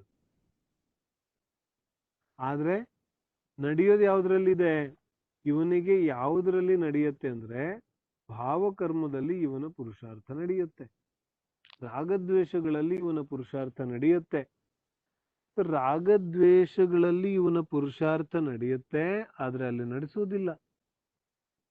ತನ್ನ ಇಷ್ಟಾನಿಷ್ಟ ಬುದ್ಧಿಯನ್ನ, ರಾಗದ್ವೇಷವನ್ನ ಕಂಟ್ರೋಲ್ ಮಾಡೋ ಪ್ರಯತ್ನವನ್ನ ಜೀವ ಯಾವತ್ತೂ ಮಾಡೋದಿಲ್ಲ. ಅವನ ಪ್ರಯತ್ನ ಏನ್ ಮಾಡ್ತಾನೆ? ವಸ್ತುಗಳನ್ನು ಹೇಗೆ ಬದಲಾಯಿಸೋದು, ಯಾರನ್ನು ಹೇಗೆ ನಿಯಂತ್ರಣದಲ್ಲಿ ಇಟ್ಕೊಳ್ಳೋದು, ಯಾವುದನ್ನು ಹೇಗೆ ಪರಿವರ್ತನೆ ಮಾಡೋದು ಇತ್ಯಾದಿ ವಿಚಾರ ಮಾಡ್ತಾನೆ. ತನ್ನ ಭಾವನೆಗಳ ಕಡೆಗೆ ತಾನು ಗಮನ ಕೊಡೋದಿಲ್ಲ. ಎಷ್ಟು ವಿಚಾರ ನಮಗೆ ಸ್ಪಷ್ಟ ಆಗಬೇಕು, ಮುಂದಿನ ವಿಚಾರ ನಮಗೆ ಮತ್ತಷ್ಟು ಸ್ಪಷ್ಟ ಆಗತ್ತೆ. ಹೀಗೆ ಭಾವಕರ್ಮದಲ್ಲಿ ಮಾತ್ರ ನಮ್ಮ ಪುರುಷಾರ್ಥ ನಡೆಯುತ್ತೆ ಅನ್ನೋದು ನಮ್ಗೆ ಇಷ್ಟು ಗೊತ್ತಾದ್ರೆ, ಮುಂದಿನ ಯಾವ ಪುರುಷಾರ್ಥ ಇದೆ ಆ ಮುಂದಿನ ಪುರುಷಾರ್ಥವನ್ನ ನಾವು ಮತ್ತಷ್ಟು ಸ್ಪಷ್ಟವಾಗಿ ಅರ್ಥ ಮಾಡ್ಕೋಬಹುದಿದೆ. ಮುಂದಿನ ವಿಚಾರ ಏನ್ ಹೇಳ್ತಾರೆ? 8 ಕರ್ಮಗಳಿದೆಯಲ್ಲ, ಈ 8 ಕರ್ಮಗಳು ಬಂಧ ಆಗ್ಲಿಕ್ಕೆ ಕಾರಣ ಏನು? ಯಾವ ಕಾರಣದಿಂದ 8 ಕರ್ಮಗಳು ಬಂಧ ಆಗುತ್ತೆ? ಯಾವ ಕಾರಣದಿಂದ ನಮಗೆ ಬಂಧ ಆಗುತ್ತೆ? ಈಗಾಗಲೇ ನಾವು ಹೇಳಿದ್ವಲ್ಲ, ಮೋಹ ರಾಗ ದ್ವೇಷದ ನಿಮಿತ್ತದಿಂದ ದ್ರವ್ಯ ಕರ್ಮದ ಬಂಧ ಆಗುತ್ತೆ. ಒಂದಂತೂ ಉತ್ತರ ಸಿಕ್ತು ನಮಗೆ. ಕರ್ಮಗಳ ಬಂಧ ಆಗ್ಲಿಕ್ಕೆ ಕಾರಣ ನನ್ನ ಮೋಹ ರಾಗ ದ್ವೇಷಗಳಿದೆ, ಅನ್ಯ ಯಾರೂ ಇಲ್ಲ. ನೋ ಕರ್ಮಗಳು ಕೇವಲ ನಿಮಿತ್ತ ಇವೆ, ನಿಜವಾದ ಕಾರಣ ನನ್ನ ಮೋಹ ರಾಗ ದ್ವೇಷಗಳಿದೆ. ಯಾವೆಲ್ಲಾ ರೀತಿಯಾದ ಮೋಹ ರಾಗ ದ್ವೇಷಗಳ ಜೀವ ಮಾಡ್ತಾನೆ, ಯಾವ್ಯಾವ ರೀತಿಯಾದ ಮೋಹ ರಾಗ ದ್ವೇಷದಿಂದ ಯಾವ್ಯಾವ ರೀತಿಯಾದ ಕರ್ಮದ ಬಂಧ ಆಗತ್ತೆ ಅನ್ನೋದನ್ನ ಮುಂದೆ ಆಚಾರ್ಯರು ಹೇಳೋರಿದ್ದಾರೆ. ಮೊದಲನೆಯ 2 ಕರ್ಮಗಳನ್ನ ನಾವು ಚರ್ಚೆಗೆ ತಗೊಳ್ಳೋದಿದೆ. ಮೊದಲನೇ 2 ಕರ್ಮಗಳು ಯಾವುದು? ಜ್ಞಾನಾವರಣೀಯ ಕರ್ಮ, ದರ್ಶನಾವರಣೀಯ ಕರ್ಮ. ಏನ ಘಾತಿ ಕರ್ಮಗಳಲ್ಲಿ 4 ಘಾತಿ ಕರ್ಮಗಳಿದೆ, ನಮ್ಮ ಕ್ರಮೇಣವಾಗಿ ಗೊತ್ತಾಗತ್ತೆ. ಯಾವ 4 ಘಾತಿ ಕರ್ಮಗಳಿದೆ ಅದರಲ್ಲಿ 2 ಘಾತಿ ಕರ್ಮ ಜ್ಞಾನಾವರಣೀಯ ಮತ್ತು ದರ್ಶನಾವರಣೀಯ. ಜ್ಞಾನಾವರಣೀಯ ಕರ್ಮ, ದರ್ಶನಾವರಣೀಯ ಕರ್ಮ, ಇದು 2 ಕರ್ಮಗಳು. ಜ್ಞಾನಾವರಣೀಯ, ದರ್ಶನಾವರಣೀಯ, ಮೋಹನೀಯ, ಅಂತರಾಯ. ಈ ಮೊದಲ 2 ಕರ್ಮಗಳನ್ನ ನಾವು ಚರ್ಚೆಗೆ ತಗೊಳ್ಳೋದಿದೆ. ಯಾಕಂದ್ರೆ ಉಮಾಸ್ವಾಮಿ ಆಚಾರ್ಯರು ಈ 2 ಕರ್ಮಗಳನ್ನ ಒಟ್ಟಿಗೆ ಚರ್ಚೆಗೆ ತಗೊಂಡಿದ್ದಾರೆ. ಯಾಕಂದ್ರೆ ಜ್ಞಾನ ಮತ್ತು ದರ್ಶನ 2 ಬೇರೆ ಬೇರೆ ಇರೋದಿಲ್ಲ. ಅಂದ್ರೆ ದರ್ಶನ ಆದ್ಮೇಲೆ ಜ್ಞಾನ ಆಗೋದಿದೆ, ಅಥವಾ ಕೇವಲ ಜ್ಞಾನ ಆದ್ಮೇಲೆ 2 ಒಂದೇ ಸಲ ಆಗುತ್ತೆ. ದರ್ಶನ ಆದ್ಮೇಲೆ ಜ್ಞಾನ ಆಗುತ್ತೆ. ಹಾಗಾಗಿ ಎರಡರ ಬಂಧದ ಕಾರಣಗಳು ಸಮಾನವಾಗಿಯೇ ಇರುತ್ತೆ. ಆ ಕಾರಣದಿಂದ 2 ಕರ್ಮಗಳನ್ನ ತಗೋತಾರೆ. ಒಂದು ಸ್ವಲ್ಪ ಇದರಲ್ಲಿ ಸೂಕ್ಷ್ಮತೆ ಇದೆ, ಆದ್ರೆ ಆ ಸೂಕ್ಷ್ಮತೆಗಳ ಕಡೆಗೆ ಹೋದ್ರೆ ನಾವು ವಿಷಯ ಸ್ವಲ್ಪ ಜಟಿಲ ಆಗತ್ತೆ ಅನ್ನೋ ದೃಷ್ಟಿಯಿಂದ ನಾನು ಜ್ಞಾನ ದರ್ಶನದ ಒಂದು ಭೇದವನ್ನ, ಸೂಕ್ಷ್ಮ ವ್ಯತ್ಯಾಸವನ್ನ ಇಲ್ಲಿ ಚರ್ಚೆ ಮಾಡ್ತಾ ಇಲ್ಲ. ಸಾಮಾನ್ಯವಾಗಿ ನಾವು ಎರಡನ್ನು ಒಂದೇ ಅಂತ ತಿಳಿಬಹುದು. ನಾವು ಪ್ರಪಂಚದಲ್ಲಿ ನೋಡ್ತೇವೆ, ಅನೇಕ ಜನ ಜ್ಞಾನವನ್ನ ವೃದ್ಧಿಸುವಂತಹ ಪ್ರಯತ್ನವನ್ನ ಮಾಡ್ತಾನೆ ಇರ್ತಾರೆ. ಮತ್ತು ಜ್ಞಾಪಕ ಶಕ್ತಿ ಹೆಚ್ಚಾಗ್ಲಿಕ್ಕೆ ನಾವು ಏನೇನೋ ಮಾಡ್ತೀವಲ್ಲ, ಪ್ರಯತ್ನಗಳು, ತುಂಬಾ ಪ್ರಯತ್ನಗಳು ಮಾಡ್ತೇವೆ. ಜ್ಞಾಪಕ ಶಕ್ತಿ ಹೆಚ್ಚಾಗ್ಲಿಕ್ಕೆ ಏನು ಮಾಡಬೇಕು ಅಂತ ಗೂಗಲ್ ಅಲ್ಲಿ ಹೊಡೆದ್ರೆ ನಮ್ಗೆ ತುಂಬಾ ಉಪಾಯಗಳು ಸಿಗುತ್ತೆ. ತುಂಬಾ ಉಪಾಯಗಳು ಸಿಗುತ್ತೆ. ಅದೆಲ್ಲ ಉಪಾಯಗಳನ್ನ ಮಾಡಿದ್ರೆ ಜ್ಞಾಪಕ ಶಕ್ತಿ ಹೆಚ್ಚಾಗುತ್ತೋ ಇಲ್ವೋ? ಏನು ಪ್ರಶ್ನೆ ಇದೆ ನಂದು? ಬಾದಾಮಿ ತಿನ್ನೋದು, ಬೆಳಿಗ್ಗೆ ಬೇಗ 5 ಗಂಟೆಗೆ ಎದ್ದೇಳೋದು, ಒಂದೇ ವಿಚಾರವನ್ನ 20 ಸಲ ಅಭ್ಯಾಸ ಮಾಡೋದು, ಅನೇಕ ದೀಪ ಹಚ್ಕೊಂಡು ಅದ್ರ ಮುಂದೆ ಕೂತೋದು, ಏನೇನು ಅನೇಕ ಉಪಾಯಗಳು ಇದೆಯಲ್ಲ ಸ್ಮರಣ ಶಕ್ತಿಯನ್ನ ವೃದ್ಧಿಸಿಕೊಳ್ಳುವಂತಹ ಉಪಾಯಗಳು. ಇದೆಲ್ಲ ಮಾಡಿದ್ರೆ ಜ್ಞಾಪಕ ಶಕ್ತಿ ಜಾಸ್ತಿ ಆಗುತ್ತೋ ಇಲ್ವೋ ಅನ್ನೋದು ನನ್ನ ಪ್ರಶ್ನೆ. ಇದಕ್ಕೆ ಉತ್ತರ ಏನು? ಇದಕ್ಕೆ ಉತ್ತರ ಉಮಾಸ್ವಾಮಿ ಆಚಾರ್ಯರು ಕೊಡ್ತಾರೆ. ಏನು ಉತ್ತರ ಕೊಡ್ತಾರೆ? ಜ್ಞಾಪಕ ಶಕ್ತಿ ನಿಜವಾಗ್ಲೂ ವೃದ್ಧಿಸಿಕೊಳ್ಳೋದು ಹೆಂಗೆ? ಇದಕ್ಕೆ ನಿಜವಾದ ಉತ್ತರವನ್ನ ಕೊಡ್ತಾರೆ. ಎಂತಹ ಉತ್ತರ ಅಂತ ಹೇಳಿದ್ರೆ, ಆ ಒಂದು ಉಪಾಯವನ್ನ ನಾವು ಮಾಡಿದ್ರೆ ನಿಯಮದಿಂದ ನಮ್ಮ ಜ್ಞಾಪಕ ಶಕ್ತಿ ವೃದ್ಧಿ ಆಗುತ್ತೆ. ಹೊರಗಡೆ ಇದನ್ನ ಮಾಡ್ಲಿಕ್ಕೆ ಎಷ್ಟೆಷ್ಟೋ ಸೆಮಿನಾರ್ಗಳು ನಡೆಯುತ್ತೆ, ಮತ್ತ ಅದಕ್ಕೆ ಎಷ್ಟೆಷ್ಟೋ ಫೀಸ್ ಇರುತ್ತೆ, ಏನೇನೋ ಯಾವ ರೀತಿಯಾಗಿ ನಡೀತಾ ಇದೆ. ಆದ್ರೆ ಉಮಾಸ್ವಾಮಿ ಆಚಾರ್ಯರು ನಮಗೆ ಅತ್ಯಂತ ಏನ್ ಹೇಳ್ತಾರೆ, ಮೂಲ ಉಪಾಯವನ್ನ ಹೇಳ್ತಾರೆ, ಯಾವ ರೀತಿಯಾಗಿ ನಮ್ಮ ಜ್ಞಾನಶಕ್ತಿ ವೃದ್ಧಿ ಆಗುತ್ತೆ ಅಂತ. ಹೇಗೆ ಜ್ಞಾನಶಕ್ತಿ ವೃದ್ಧಿ ಆಗುತ್ತೆ ಅದನ್ನ ಆದ್ರೆ ನಾವು ಏನ್ ತಿಳಿ, ಜ್ಞಾನ ಯಾಕೆ ಕಳೆದು ಹೋಗ್ತಾ ಇದೆ ಅಥವಾ ನಮಗೆ ಯಾಕೆ ಜ್ಞಾನ ಕಡಿಮೆ ಇದೆ ಅನ್ನೋದನ್ನ ನಾವು ತಿಳ್ಕೊಂಡ್ರೆ ನಮಗೆ ಯಾವ ರೀತಿಯಾಗಿ ಜ್ಞಾನ ಜಾಸ್ತಿ ಆಗುತ್ತೆ ಅನ್ನೋದನ್ನ ಕೂಡ ತಿಳಿಬಹುದಿದೆ. ಇದರಲ್ಲಿ ನಾವು ಎರಡು ವಿಶೇಷ ವಿಚಾರಗಳನ್ನ ಮೊದಲು ತಿಳಿಬೇಕು. ಒಂದು ಜ್ಞಾನಾವರಣೀಯ ಉದಯ, ಜ್ಞಾನಾವರಣೀಯ ಕರ್ಮದ ಉದಯ ಅಥವಾ ದರ್ಶನಾವರಣೀಯ ಕರ್ಮದ ಉದಯ. ಇನ್ನೊಂದು ದರ್ಶನಾವರಣಿ ಜ್ಞಾನಾವರಣೀಯ ಕರ್ಮದ ಕ್ಷಯೋಪಶಮ. ಎರಡು ವಿಚಾರಗಳಿದೆ. ಇದನ್ನ ತಿಳಿದ್ರೆ ಮುಂದೆ ನಮ್ಮ ಕರ್ಮದ ವಿಚಾರ, ಇದೆರಡು ವಿಚಾರಗಳ ಅರ್ಥ ಆಗುತ್ತೆ. ಕ್ಷಯೋಪಶಮ ಶಬ್ದವನ್ನ ತುಂಬಾ ಕಡೆಗೆ ನಾವು ಕೇಳಿರ್ತೇವೆ ಸ್ವಾಧ್ಯಾಯದಲ್ಲಿ. ಜ್ಞಾನಾವರಣೀಯ ಕರ್ಮದ ಕ್ಷಯೋಪಶಮ ಮತ್ತು ಜ್ಞಾನಾವರಣೀಯ ಕರ್ಮದ ಉದಯ. ಉದಯ ಅಂದ್ರೆ ಏನು? ಜ್ಞಾನಾವರಣೀಯ ಕರ್ಮದ ಉದಯ ಬಂದಿದೆ, ಉದಯ ಇದೆ ಅಂತ ಹೇಳಿದ್ರೆ ಜ್ಞಾನ ಪ್ರಗಟ ಆಗೋದಿಲ್ಲ. ಯಾವಾಗ ಜ್ಞಾನಾವರಣೀಯ ಕರ್ಮದ ಉದಯ ಇದೆ, ಸಮಯಸಾರ ಗ್ರಂಥ ಇದೆ, ಆ ಸಮಯಸಾರ ಗ್ರಂಥದಕ್ಕೆ ಸಂಬಂಧಪಟ್ಟಂತೆ ನನಗೆ ಜ್ಞಾನಾವರಣೀಯ ಕರ್ಮದ ಉದಯ ಇದೆ ಅಂದ್ರೆ ನನಗೆ ಸಮಯಸಾರದ ಜ್ಞಾನ ಆಗೋದಿಲ್ಲ. ಅರ್ಥ ಆಗುತ್ತೆ? ಮತ್ತು ಕ್ಷಯೋಪಶಮ ಅಂದ್ರೆ ಏನು? ಕ್ಷಯ ಮತ್ತು ಉಪಶಮ, ಸರ್ವಘಾತಿ ಪ್ರಕೃತಿಗಳ ಕ್ಷಯ ಮತ್ತು ದೇಶಘಾತಿ ಪ್ರಕೃತಿಗಳ ಉದಯ. ಅಂದ್ರೆ ಕ್ಷಯೋಪಶಮ ಅಂದ್ರೆ ಏನು? ಜ್ಞಾನ ಆಗುತ್ತೆ, ಜ್ಞಾನದ ಪ್ರಕಟತೆ. ಎಷ್ಟು ಕ್ಷಯೋಪಶಮ ಇರುತ್ತೆ ಅಷ್ಟು ಜ್ಞಾನ ಪ್ರಗಟ ಆಗುತ್ತೆ, ಮತ್ತು ಎಷ್ಟು ಜ್ಞಾನಾವರಣೀಯ ಕರ್ಮದ ಉದಯ ಇರುತ್ತೆ ಅಷ್ಟು ಜ್ಞಾನ ಆಗೋದಿಲ್ಲ. ತುಂಬಾ ಸ್ಪಷ್ಟ ಇದೆ ವಿಚಾರ. ಎಷ್ಟೆಷ್ಟು ಜ್ಞಾನಾವರಣೀಯ ಕರ್ಮದ ಉದಯ ಇರುತ್ತೆ ಅಷ್ಟಷ್ಟು ಜೀವಕ್ಕೆ ಜ್ಞಾನ ಆಗೋದಿಲ್ಲ, ಮತ್ತು ಎಷ್ಟೆಷ್ಟು ಜ್ಞಾನಾವರಣೀಯದ ಕ್ಷಯೋಪಶಮ ಇರುತ್ತೆ ಅಷ್ಟಷ್ಟು ಜೀವಕ್ಕೆ ಜ್ಞಾನ ಆಗತ್ತೆ. ಜ್ಞಾನಾವರಣೀಯ ಕರ್ಮದ ಉದಯ ಯಾಕೆ ಬರುತ್ತೆ? ಯಾಕಂದ್ರೆ ಜ್ಞಾನಾವರಣೀಯದ ಬಂಧ ಆಗಿರುತ್ತೆ. ಜ್ಞಾನಾವರಣೀಯದ ಬಂಧ ಯಾಕಾಗಿರುತ್ತೆ ಅನ್ನೋದನ್ನ ನಾವು ತಿಳಿದ್ರೆ ನಮಗೆ ಜ್ಞಾನ ಹೇಗೆ ಪ್ರಗಟ ಆಗುತ್ತೆ, ಜ್ಞಾನವನ್ನ ಹೇಗೆ ಪ್ರಕಟಪಡಿಸ್ಕೊಳ್ಳೋದು ಅನ್ನೋದನ್ನ ನಾವು ಅರ್ಥ ಮಾಡ್ಕೋಬಹುದು. ಕ್ಷಯೋಪಶಮ ಅರ್ಥ ಆಗುತ್ತೆ. ಕ್ಷಯೋಪಶಮ ಅನ್ನೋದು ಪ್ರತಿಯೊಂದು ಜೀವದ ಆ ಕರ್ಮದ ಒಂದು ಬಂಧ ಮತ್ತು ಉದಯವನ್ನ ಅನುಸರಿಸುತ್ತೆ. ಅಂದ್ರೆ ನಾವು ನೋಡ್ತೇವೆ, ಒಂದು ಕ್ಲಾಸಲ್ಲಿ 50 ಜನ ಮಕ್ಕಳಿದ್ರೆ 50 ಜನಕ್ಕೆ ವಿಭಿನ್ನ ವಿಭಿನ್ನ ಜ್ಞಾನ ಇರುತ್ತೆ. ಮತಿ ಭಿನ್ನತಾ, ಪ್ರತಿಯೊಬ್ಬನಿಗೆ ಯಾವ ಜ್ಞಾನದ ಭಿನ್ನತೆ ಕಾಣಿಸುತ್ತೆ, ಪ್ರತಿಯೊಬ್ಬನಿಗೂ ಇರುವಂತಹ ಜ್ಞಾನ ವಿಭಿನ್ನವಾದದ್ದಿದೆ. ಯಾಕಂದ್ರೆ ಪ್ರತಿಯೊಬ್ಬನಿಗೂ ಯಾವ ಕ್ಷಯೋಪಶಮ ಇದೆ ಅದು ವಿಭಿನ್ನವಾದದ್ದಿದೆ. ಯಾವ ರೀತಿಯಾದ ಕ್ಷಯೋಪಶಮ ಆ ರೀತಿಯಾದ ಜ್ಞಾನ. ಒಬ್ಬ ಆರ್ಟಿಸ್ಟ್ ಇದ್ದಾನೆ, ಇನ್ನೊಬ್ಬ ಇಂಜಿನಿಯರ್ ಇದ್ದಾನೆ, ಇನ್ನೊಬ್ಬ ಡಾಕ್ಟರ್ ಇದ್ದಾನೆ, ಇನ್ನೊಬ್ಬ ವಿದ್ವಾಂಸ ಇದ್ದಾನೆ, ಇನ್ನೊಬ್ಬ ಇನ್ನೊಂದಿದ್ದಾನೆ, ಇನ್ನೊಬ್ಬ ಭಾಷಾ ತಜ್ಞ ಇದ್ದಾನೆ. ಅರ್ಥ ಆಗುತ್ತಲ್ಲ? ಯಾರಿಗೆ ಯಾವ ರೀತಿಯಾದ ಜ್ಞಾನ ಅಂದ್ರೆ ಯಾರಿಗೆ ಯಾವ ರೀತಿಯಾದ ಕ್ಷಯೋಪಶಮ ಜ್ಞಾನಾವರಣಿ ದರ್ಶನಾವರಣೀಯದ್ದು ಅವರಿಗೆ ಆ ರೀತಿಯಾದ ಜ್ಞಾನ ಆಗುತ್ತೆ. ಇಲ್ಲೇನ್ ಹೇಳ್ತಿದ್ದಾರೆ? ಜ್ಞಾನಾವರಣೀಯ ಕರ್ಮದ ಬಂಧ ಯಾವ ಕಾರಣದಿಂದ ಆಗುತ್ತೆ ಅಂತ ತಿಳಿದ್ರೆ ಆ ಕಾರಣಗಳನ್ನ, ಆ ರೀತಿಯಾದ ಆಚರಣೆಯನ್ನ ನಾನು ಮಾಡದೆ ಹೋದ್ರೆ ನನ್ನ ಯಾವ ಸ್ಮರಣ ಶಕ್ತಿ ಇದೆ ಅದು ಖಂಡಿತವಾಗಿಯೂ ವೃದ್ಧಿ ಆಗ್ಲಿಕ್ಕೆ ಸಾಧ್ಯ ಇದೆ.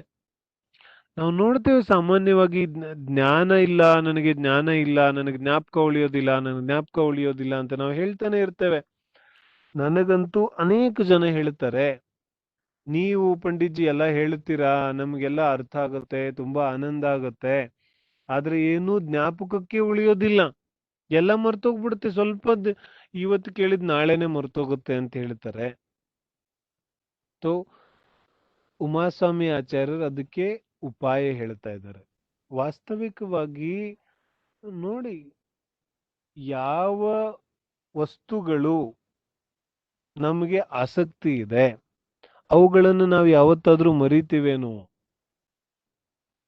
50 ವರ್ಷ 60 ವರ್ಷ ಸ್ವಾಮಿ ಈಗೇನು ವಯಸ್ಸಾಗೋಯ್ತು, ನನಗೇನೂ ಜ್ಞಾಪಕ ಇಲ್ಲ ಅಂತ ಹೇಳ್ತೀವಿ. ತುಂಬಾ ಜನ ಹೇಳ್ತಾರೆ.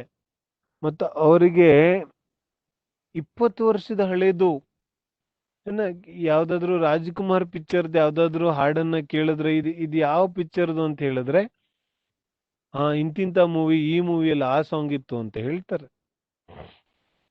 ಹೇಳೋ ತಾತ್ಪರ್ಯ ಏನು?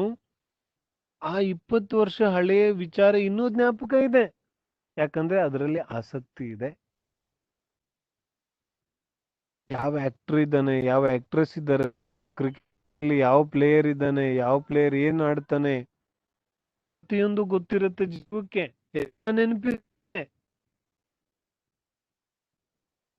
ಪ್ರವಚನದಲ್ಲಿ ಯಾವಾಗಾದ್ರೂ ಯಾರ್ದಾದ್ರೂ ಸಾಧರ್ಮಿ ಹೆಸರು ತಗೊಂಡು ನೀವು ಏನ್ ಚೆನ್ನಾಗ್ ಕಾಣಿಸ್ತಾ ಇದ್ರಿ, ನಿಮ್ ಕುರ್ತಾ ಇಷ್ಟ ಚೆನ್ನಾಗಿದೆ, ನಿಮ್ ಶರ್ಟ್ ಇಷ್ಟ ಚೆನ್ನಾಗಿದೆ ಅಂತ ಏನಾದ್ರೂ ಒಂದ್ ಸ್ವಲ್ಪ ಯಾರಾದ್ರೂ ಪ್ರಶಂಸೆ ಮಾಡಿಬಿಟ್ಟಿದ್ರೆ ಅದು 10 ವರ್ಷ ಹೋದ್ರೂ ಅವನಿಗೆ ಜ್ಞಾಪಕ ಉಳಿಯುತ್ತೆ. ಅದ್ ಜ್ಞಾಪಕ ಇರುತ್ತೆ, ಅವಾಗ ಹಿಂಗ್ ಹೇಳಿದ್ರು ನನಗೆ ಅಂತ. ಹೇಳುವ ಅಭಿಪ್ರಾಯ ಏನು ಅಂದ್ರೆ, ಸ್ಮರಣ ಶಕ್ತಿ ನಮ್ಮ ಆಸಕ್ತಿಯನ್ನ ಅನುಸರಿಸುತ್ತೆ. ನಮ್ಮ ಆಸಕ್ತಿ, ನಮ್ಮ ಒಂದು ಇಂಟ್ರೆಸ್ಟ್ ಯಾವ ಕಡೆಗಿದೆ ಆ ಕಡೆಗೆ ಈ ಜ್ಞಾನ ಇದೆ, ಅದು ಅನುಕರಣೆಯನ್ನ ಮಾಡುತ್ತೆ. ಹಾಗಾಗಿ ಆ ದೃಷ್ಟಿಯಿಂದ ನಾವು ನೋಡ್ಬೇಕು ಯಾವ ಯಾವ ರೀತಿಯಾಗಿ ನಮ್ಮ ಈ ಒಂದು ಸ್ಮರಣ ಶಕ್ತಿ ಕೆಲಸ ಮಾಡ್ತಾ ಇದೆ ಅಂತ. ಉಮಾಸ್ವಾಮಿ ಆಚಾರ್ಯ ಏನ್ ಹೇಳ್ತಾ ಇದ್ದಾರೆ, 6ನೇ ಅಧ್ಯಾಯದಲ್ಲಿ ಒಂದು ಸೂತ್ರ ಬರುತ್ತೆ. ಏನು ಸೂತ್ರ? ತತ್ ಪ್ರದೋಷ ನಿನ್ನವ ಮಾತ್ಸರ್ಯಾಂತರಾಯ ಸಾಧನೋಪಘಾತ ಜ್ಞಾನ ದರ್ಶನಾವರಣಯೋ. ಅರ್ಥ ಆಗುತ್ತೆ? ಸಂಸ್ಕೃತದ ಸೂತ್ರ ಇದೆ, ಏನ್ ಗಾಬರಿ ಮಾಡ್ಕೊಳ್ಳೋದಿಲ್ಲ, ನಾನು ಕನ್ನಡದಲ್ಲೂ ಅರ್ಥ ಹೇಳ್ತೇನೆ. ಏನ್ ಹೇಳ್ತಿದ್ದಾರೆ? ತತ್ ಅಂದ್ರೆ ಜ್ಞಾನಾವರಣಿ ದರ್ಶನಾವರಣಿ, ಅಂದ್ರೆ ಆ ಬಂಧ ಯಾಕಾಗುತ್ತೆ, ಅದಕ್ಕೆ ಕಾರಣ ಏನು? ಪ್ರದೋಷ ನಿನ್ನವ ಮಾತ್ಸರ್ಯ ಅಂತರಾಯ ಉಪಘಾತ ಸಾಧನೋಪಘಾತ ಜ್ಞಾನ ದರ್ಶನಾವರಣೆಯೋ. ಜ್ಞಾನ ದರ್ಶನಾವರಣಿ ಕರ್ಮಕ್ಕೆ, ಕರ್ಮದ ಬಂಧಕ್ಕೆ ಕಾರಣಗಳಿವೆ. ಜ್ಞಾನಾವರಣಿ ಕರ್ಮ, ದರ್ಶನಾವರಣಿ ಕರ್ಮ ಬಂಧ ಆಗ್ಲಿಕ್ಕೆ ಕಾರಣ ಏನು? ಯಾಕೆ ನನಗೆ ಜ್ಞಾನಾವರಣಿ ಕರ್ಮದ ಬಂಧ ಆಯ್ತು? ಯಾಕೆ ನನಗೇನು? ಸಾಮಾನ್ಯವಾಗಿ ಯಾರಿಗೆ ಜ್ಞಾನಾವರಣಿ ಕರ್ಮ ಗೊತ್ತಿಲ್ಲ, ದರ್ಶನಾವರಣಿ ಕರ್ಮ ಗೊತ್ತಿಲ್ಲ, ಕೇಳಿದ್ರೆ ಜ್ಞಾನಾವರಣಿ ಕರ್ಮದ ಬಂಧ ಆಗತ್ತೆ, ಅದನ್ನ ನಿಲ್ಸೋದು ಹೆಂಗೆ ಅಂತ ಹೇಳಿದ್ರೆ ಅವ್ರಿಗೆ ಅದು ಬೇಕಾಗಿಲ್ಲ. ಜ್ಞಾನಾವರಣಿ ಕರ್ಮ ದರ್ಶನ ನನಗೇನ್ ಮಾಡೋದಿದೆ, ಏನ್ ತಗೊಂಡು ನನಗೇನ್ ಮಾಡೋದಿದೆ, ನನಗೆ ಯಾವ ಜ್ಞಾನಾವರಣಿನೂ ಗೊತ್ತಿಲ್ಲ, ಯಾವ ದರ್ಶನಾವರಣಿನೂ ಗೊತ್ತಿಲ್ಲ ಅಂತ ಹೇಳ್ತಾನ ಅವನು. ಆದ್ರೆ ಅವನಿಗೆ ನಾವು ನೇರವಾಗಿ ಕೇಳಿದ್ರೆ, ಏನಪ್ಪಾ ನಿನಗೆ ಸ್ಮರಣ ಶಕ್ತಿ ಬೇಕೋ ಬೇಡವೋ? ಹಾ ಬೇಕಲ್ಲ, ಯಾಕೆ ಬೇಡ? ನೀನ್ ಕೂತಲ್ಲೇ ಯಾವ ವಸ್ತುನ ಎಲ್ಲಿಡ್ತೀಯ, ನೀನ್ ಅಲ್ಲೇ ಮರ್ತು ಬಿಡ್ಬೇಕಾ? ಅದನ್ನ ಜ್ಞಾಪಕದಲ್ಲಿ ಇಟ್ಕೋಬೇಕಾ? ಏನ್ ಹೇಳ್ತಾರೆ? ನೀನು ದಿನ ವ್ಯಾಪಾರ ಮಾಡ್ತೀಯ, ಯಾರಿಗೆ ಎಷ್ಟು ಕೊಟ್ಟೆ, ಯಾರಿಗೆ ಎಷ್ಟು ತಗೋಬೇಕು ಅನ್ನೋದು ನಿನಗೆ ಜ್ಞಾಪಕ ಇರ್ಬೇಕು, ಜ್ಞಾಪಕ ಇರಬಾರ್ದು. ಎಲ್ಲೆಲ್ಲಿ ಪ್ರಾಪರ್ಟಿ ಮಾಡಿದೀನಿ ಅದು ಜ್ಞಾಪಕ ಇರ್ಬೇಕು, ಜ್ಞಾಪಕ ಇರಬಾರ್ದು. ಅವಾಗ ಜೀವಕ್ಕೆ ಅರ್ಥ, ಹಾ ಎಲ್ಲ ಜ್ಞಾಪಕ ಇರ್ಬೇಕು. ಜ್ಞಾಪಕ ಇರ್ಬೇಕು ಅನ್ನೋದು ನಿನ್ನ ಆಸೆ ಇದೆ. ನಿನಗೆ ಜ್ಞಾಪಕ ಇರಬೇಕು ಅನ್ನೋ ಆಸೆ ಇದ್ರೂ ಕೂಡ ಅನೇಕ ಸಲ ಈ ಜೀವನದಲ್ಲಿ ಏನಾಗುತ್ತೆ, ನನಗೆ ಜ್ಞಾಪಕ ತುಂಬಾ ಚೆನ್ನಾಗಿ ಜ್ಞಾಪಕ ಇದೆ ಅಂತ ಅನಿಸ್ತಾ ಇದ್ರೂ ಕೂಡ ಅನೇಕ ವಿಚಾರಗಳು ನನಗೆ ಮರ್ತು ಹೋಗುತ್ತೆ. ಬಾಯಿಗೆ ಬರ್ತಾ ಇದೆ, ನನಗೆ ತುಂಬಾ ಚೆನ್ನಾಗಿ ಜ್ಞಾಪಕ ಇದೆ, ನನಗೆ ಹೇಳ್ತೀನಿ ನಾನು ಅಂತ ಹೇಳ್ತಾ ಇರ್ತೀನಿ. ಆದ್ರೂ ಕೂಡ ಹೆಸರು ಜ್ಞಾಪಕಕ್ಕೆ ಬರೋದಿಲ್ಲ. ಆದ್ರೂ ಕೂಡ ಅನೇಕ ವಿಚಾರಗಳು ಜ್ಞಾಪಕಕ್ಕೆ ಬರೋದಿಲ್ಲ. ಯಾವುದೋ ಶ್ಲೋಕ ತುಂಬಾ ಚೆನ್ನಾಗಿ ನನಗೆ ಕಂಠಸ್ಥ ಇದೆ, ಬಾಯಿಪಾಠ ಇದೆ, ಆದ್ರೆ ಹೇಳ್ಬೇಕು ಅಂದಾಗ ಅದು ಬಾಯಿಗೆ ಬರೋದಿಲ್ಲ, ಸ್ಮರಣಕ್ಕೆ ಬರೋದಿಲ್ಲ. ಏನಾಗ್ತಿದೆ? ಜ್ಞಾನಾವರಣಿ ಕರ್ಮದ ಉದಯ ಇದೆ, ಅದು ಸ್ಮರಣಕ್ಕೆ ಬರ್ತಾ ಇಲ್ಲ, ಜ್ಞಾಪಕಕ್ಕೆ ಬರ್ತಾ ಇಲ್ಲ. ಯಾಕೆ ಜ್ಞಾಪಕಕ್ಕೆ ಬರ್ತಾ ಇಲ್ಲ? ಜ್ಞಾನಾವರಣಿ ಕರ್ಮದ ಉದಯ ಇದೆ. ಈ ರೀತಿ ಆಗಬಾರ್ದು ಅಂದ್ರೆ ಏನ್ ಮಾಡ್ಬೇಕು? ಜ್ಞಾನಾವರಣಿ ಕರ್ಮದ ಕ್ಷಯೋಕ್ಷಮ ಅಧಿಕ ಆಗ್ಬೇಕು, ಅದರ ಉದಯ ಕಡಿಮೆ ಆಗ್ಬೇಕು. ಉದಯ ಕಡಿಮೆ ಆಗ್ಬೇಕು ಅಂದ್ರೆ ಬಂಧ ಕೂಡ ಕಡಿಮೆ ಆಗ್ಬೇಕು. ಬಂಧ ಹೆಂಗ್ ಕಡಿಮೆ ಮಾಡೋದು? ಯಾವ ಕಾರಣದಿಂದ ಬಂಧ ಆಗ್ತಾ ಇದೆ ಆ ಕಾರಣಗಳನ್ನ ತೆಗೆದು ಹಾಕೋದು. ಅದರಲ್ಲಿ ಮೊದಲನೇ ಕಾರಣ ಏನಿದೆ ಹೇಳ್ತಾರೆ? ತತ್ ಪ್ರದೋಷ. ಪ್ರದೋಷ ಪ್ರದೋಷ ಅಂದ್ರೆ ಏನು? ಜ್ಞಾನಿ ವ್ಯಕ್ತಿಗಳ ನಿಂದನೆ ಮಾಡೋದು, ಜ್ಞಾನದ ಆರಾಧನೆ ಮಾಡೋರ್ ನಿಂದನೆ ಮಾಡೋದು, ಜಿನ್ವಾನಿ ಆರಾಧನೆ ಮಾಡೋರ್ ನಿಂದನೆ ಮಾಡೋದು, ಜ್ಞಾನದ ಏನ್ ಹೇಳ್ತಾರೆ ಆರಾಧನೆಯನ್ನ ಮಾಡುವಂತವರ ನಿಂದನೆ ಮಾಡೋದು. ಅವ್ರು ಏನ್ ಸ್ವಾಧ್ಯಾಯ ಮಾಡ್ತಾರವ್ರು? ಏನ್ ಪ್ರಯೋಜನ ಇದೆ ಇಂಥ ಸ್ವಾಧ್ಯಾಯ ಮಾಡಿ? ಏನೂ ಅರ್ಥ ಇಲ್ಲ, ಹಾಗೆ ಹೀಗೆ ಅಂತ ಜ್ಞಾನದ ವಿರಾಧನೆಯನ್ನ ಮಾಡೋದು, ಅವಹೇಳನ ಮಾಡೋದು. ಬರೀ ಧರ್ಮಕ್ಷೇತ್ರದಲ್ಲ, ಧರ್ಮಕ್ಷೇತ್ರದಲ್ಲಿ ಮಾತ್ರ ಜ್ಞಾನ ಇಲ್ಲ, ಸಂಸಾರದಲ್ಲೂ ಕೂಡ ಜ್ಞಾನ ಇದೆ, ಲೌಕಿಕ ಜ್ಞಾನ ಇದೆ. ಒಬ್ಬ ಎಂಜಿನಿಯರ್ ಮುಂದೆ ಇನ್ನೊಬ್ಬ ಎಂಜಿನಿಯರ್ ಬಗ್ಗೆ ಮಾತಾಡಿದ್ರೆ ಅವನಿಗೆ ಸಹಿಸ್ಕೊಳ್ಳಕ್ ಆಗೋದಿಲ್ಲ. ಒಬ್ಬ ಡಾಕ್ಟರ್ ಸರ್ಜನ್ ಮುಂದೆ ಇನ್ನೊಬ್ಬ ಸರ್ಜನ್ ಪ್ರಶಂಸೆ ಮಾಡಿದ್ರೆ ಅವನ್ ನನ್ ಜೂನಿಯರ್, ಅವನ್ಗೇನ್ ಬರುತ್ತೆ? ನನ್ನ ಹತ್ರ ದಿನ ಇಷ್ಟು ಲೈನ್ ಇರುತ್ತೆ, ಇಷ್ಟು ಜನ ಬರ್ತಾರೆ, ಅಷ್ಟು ಜನ ಬರ್ತಾರೆ, ಹಾಗೆ ಹೀಗೆ ಅಂತೆಲ್ಲ ಶುರು ಮಾಡ್ತಾನೆ. ಅರ್ಥ ಆಗ್ತಿದೆ? ಜೀವಕ್ಕೆ, ಅಜ್ಞಾನಿಗೆ ಯಾರದ್ದೇ ಜ್ಞಾನವನ್ನ ಸಹಿಸ್ಕೊಳ್ಳಕ್ಕೆ ಆಗೋದಿಲ್ಲ. ವಿದ್ವಾಂಸರಲ್ಲಿ ಕಾಂಪಿಟೇಷನ್ ಮಾತ್ರ ಅಲ್ಲ, ಆ ಜ್ಞಾನವನ್ನ ಅವಹೇಳನೆ ಮಾಡೋದು ಅಥವಾ ಆ ಜ್ಞಾನವನ್ನ ಜ್ಞಾನದ ರೂಪವಾಗಿ ಸ್ವೀಕಾರ ಮಾಡದೇನೆ ಆ ಜ್ಞಾನದ ನಿಂದನೆ ಮಾಡೋದು. ಬೋಲು, ಆ ಜ್ಞಾನದ ನಿಂದನೆ ಮಾಡಿದ್ರೆ ನನಗೇನ್ ಸಿಗುತ್ತೆ? ಅಚ್ಚಾ, ಒಬ್ಬ ಯಾವ ಆಡಿಟರ್ ಇದ್ದಾನೆ, ಅವನ ಮುಂದೆ ಇನ್ನೊಬ್ಬ ಆಡಿಟರ್ ಬಗ್ಗೆ ಮಾತಾಡಂಗಿಲ್ಲ. ಆದ್ರೆ ಇನ್ನೊಬ್ಬ ಆಡಿಟ್ರು ಮತ್ತೊಬ್ಬನ ನಿಂದನೆ ಮಾಡಿದ್ರೆ ಅವನಿಗೇನ್ ಸಿಗುತ್ತೆ? ಅವನು ನಿಂದನೆ ಮಾಡಿದ ತಕ್ಷಣ ಅವನ ಹತ್ರ ಜನ ಹೋಗೋದು ನಿಲ್ಸ್ಬಿಡ್ತಾರೇನು? ನಾನು ಇನ್ನೊಬ್ಬ ವ್ಯಕ್ತಿಯ ಜ್ಞಾನದ ನಿಂದನೆ ಮಾಡಿದ್ರೆ ಆ ವ್ಯಕ್ತಿಗೆ ಏನಾದ್ರೂ ತೊಂದರೆ ಆಗುತ್ತೇನೋ? ಏನೂ ಆಗೋದಿಲ್ಲ. ಆದ್ರೂ ಕೂಡ ವ್ಯರ್ಥವಾಗಿ ಅಹಂಕಾರದಿಂದ, ಮೋಹರಾಗದ್ವೇಷದಿಂದ ನಾವೇ ನಿಂದನೆ ಮಾಡ್ಲಿಕ್ಕೆ ಶುರು ಮಾಡ್ತೇವೆ. ಆ ರೀತಿಯಾದ ಯಾವ ನಿಂದನೆ ಇದೆ ಅದಕ್ಕೆ ಪ್ರದೋಷ ಅಂತ ಕರೆದು. ಈ ರೀತಿಯಾದ ಯಾವ ಪ್ರದೋಷ ಇದೆ ಇದರಿಂದ ಜ್ಞಾನಾವರಣಿ ಕ್ರಮದ ಬಂದಾಗುತ್ತಾ ಇದೆ. ಆದ್ರೆ ನಾವು ಯಾವತ್ತೂ ವಿಚಾರಣೆ ಮಾಡೋದಿಲ್ಲ. ನಾವು ಎಷ್ಟು ನಿಂದನೆ ಮಾಡ್ತಾ ಇರ್ತೇವೆ, ಯಾವುದೇ ರೀತಿಯಾದ ಕಾರಣ ಇಲ್ಲದೇನೆ, ಅಥವಾ ಅಹಂಕಾರದಿಂದ. ಅವನಿಗೇನ್ ಜ್ಞಾನ ಇದೆ, ಇವನಿಗೇನ್ ಜ್ಞಾನ ಇದೆ, ಅವನ್ ತಿಳ್ಕೊಂಡಿರೋದು ಸರಿ ಇಲ್ಲ, ಅವ್ರು ತಿಳ್ಕೊಂಡಿದ್ ಸರಿ ಇಲ್ಲ, ಇವ್ರು ತಿಳ್ಕೊಂಡಿರೋದು ಸರಿ ಇಲ್ಲ, ಹಾಗೆ ಹೀಗೆ ಅನೇಕ ರೀತಿಯಾಗಿ ಜ್ಞಾನದ ವಿರಾಧನೆಯನ್ನ ನಾವು ಮಾಡ್ತಾನೆ ಇರ್ತೇವೆ. ಇದರಿಂದ ಏನಾಗುತ್ತೆ? ಇದರಿಂದ ಏನೂ ಆಗೋದಿಲ್ಲ, ಜ್ಞಾನಾವರಣೀಯ ಕರ್ಮದ ಬಂಧ ಆಗುತ್ತೆ. ಯಾರು ಈ ವಿಚಾರವನ್ನ ಬಿಡ್ತಾನೆ ಅವನಿಗೆ ಜ್ಞಾನಾವರಣೀಯ ಕರ್ಮದ ಬಂಧ ಆಗೋದು ನಿಲ್ಲುತ್ತೆ, ಕಡಿಮೆ ಆಗುತ್ತೆ. ಹಾಗಾಗಿ ಮೊದಲನೇ ಕಾರಣ ಹೇಳಿದ್ರು ಪ್ರದೋಷ. ನಾವು ಎಚ್ಚರಗೊಳ್ಬೇಕೀಗ. ಕುಮಾರಸ್ವಾಮಿ ಆಚಾರ್ಯ ಹೇಳ್ತಿದ್ರೆ ಎಚ್ಚರಿಕೆ, ಸಾವಧಾನವಾಗಿರು, ಗಮನ ಕೊಡು, ಸಾವಧಾನವಾಗಿ ನಡಿ, ಪ್ರತಿಯೊಂದು ಕ್ಷಣಕ್ಕೂ ಎಚ್ಚರವಾಗಿ ನಡಿ, ವಿಚಾರ ಮಾಡಿ ಮಾತಾಡು. ನಿನ್ನ ಈ ಮಾತುಗಳಿಂದ, ನಿನ್ನ ಈ ಮೋಹ ರಾಗದ್ವೇಷ ಬುದ್ಧಿಯಿಂದ ನಿನಗೇ ಜ್ಞಾನಾವರಣೀಯ ಕರ್ಮದ ಬಂಧ ಆಗುತ್ತಾ ಇದೆ. ಮತ್ತೆ ಇನ್ನೂ ಇದನ್ನ ಜಾಸ್ತಿ ಮಾಡಿದ್ರೆ ಜ್ಞಾನಾವರಣೀಯ ಕರ್ಮದ ಬಂಧ ಎಷ್ಟು ಜಾಸ್ತಿ ಆಗತ್ತೆ ಅಂತ ಹೇಳಿದ್ರೆ, ಜಡಬುದ್ಧಿ, ಜಡಬುದ್ಧಿ ಅಂದ್ರೆ ಸಂಪೂರ್ಣವಾಗಿ ನಿರ್ಜೀವದಂತೆ, ನಿರ್ಜೀವ ಸಂಪೂರ್ಣವಾಗಿ ಜೀವ ಆಗೋದಿಲ್ಲ, ಆದ್ರೆ ನಿರ್ಜೀವವತ್ ಅವಸ್ಥೆಗೆ ಹೋಗ್ಬೇಕಾಗತ್ತೆ, ನಿಗೋದ ಅವಸ್ಥೆಗೆ.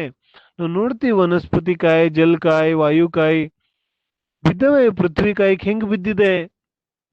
ಪೃಥ್ವಿ ಕಾಯಕವನ್ನ ಸಂಪೂರ್ಣ ಪ್ರಪಂಚ ಅಜೀವ ಅಂತ ತಿಳಿಯುತ್ತೆ. ಯಾಕಂದ್ರೆ ಅದರಲ್ಲಿ ಯಾವುದೇ ರೀತಿಯಾದಂತಹ ಪ್ರಕಟವಾದ ಜ್ಞಾನ ಕಂಡು ಬರೋದಿಲ್ಲ, ಜ್ಞಾನವೇ ಕಂಡು ಬರೋದಿಲ್ಲ, ಅಷ್ಟು ಸೂಕ್ಷ್ಮ ಜ್ಞಾನ ಇದೆ. ಯಾವುದರ ಕಾರಣದಿಂದ? ಜ್ಞಾನಾವರಣೀಯ ಕರ್ಮದ ವಿರಾಧನೆಯಿಂದ. ಜ್ಞಾನಾವರಣೀಯ ಕರ್ಮದ ವಿರಾಧನೆ ಮಾಡೋದ್ರಿಂದ ಯಾವ ಗತಿಗೆ ಹೋಗ್ಬೇಕಾಯ್ತು? ಯಾವ ರೀತಿಯಾದ ಪರಿಸ್ಥಿತಿ ಉಂಟಾಯ್ತು? ನಿಗೋದಕ್ಕೆ ಹೋಗ್ಬೇಕಾಯ್ತು. ವಿರಾಧನೆ ಮಾಡೋ ಅವಶ್ಯಕತೆ ಏನಿದೆ? ಜ್ಞಾನದ ಅವಮಾನ ಮಾಡುವಂತಹ, ಅವಹೇಳನೆ ಮಾಡುವಂತಹ ಅವಶ್ಯಕತೆ ಏನಿದೆ? ಅರ್ಥ ಆಗುತ್ತೆ? ಉಮಾಸ್ವಾಮಿ ಆಚಾರ್ಯರು ಎಚ್ಚರ ವಹಿಸ್ತಾ ಇದಾರೆ, ಎಚ್ಚರಿಕೆ ಅಂತ ಹೇಳ್ತಾ ಇದ್ದಾರೆ, ಪ್ರದೋಷವನ್ನ ನಾನು ಮಾಡಬಾರ್ದು. ಅದಾದ್ಮೇಲೆ ಏನ್ ಹೇಳಿದ್ರು?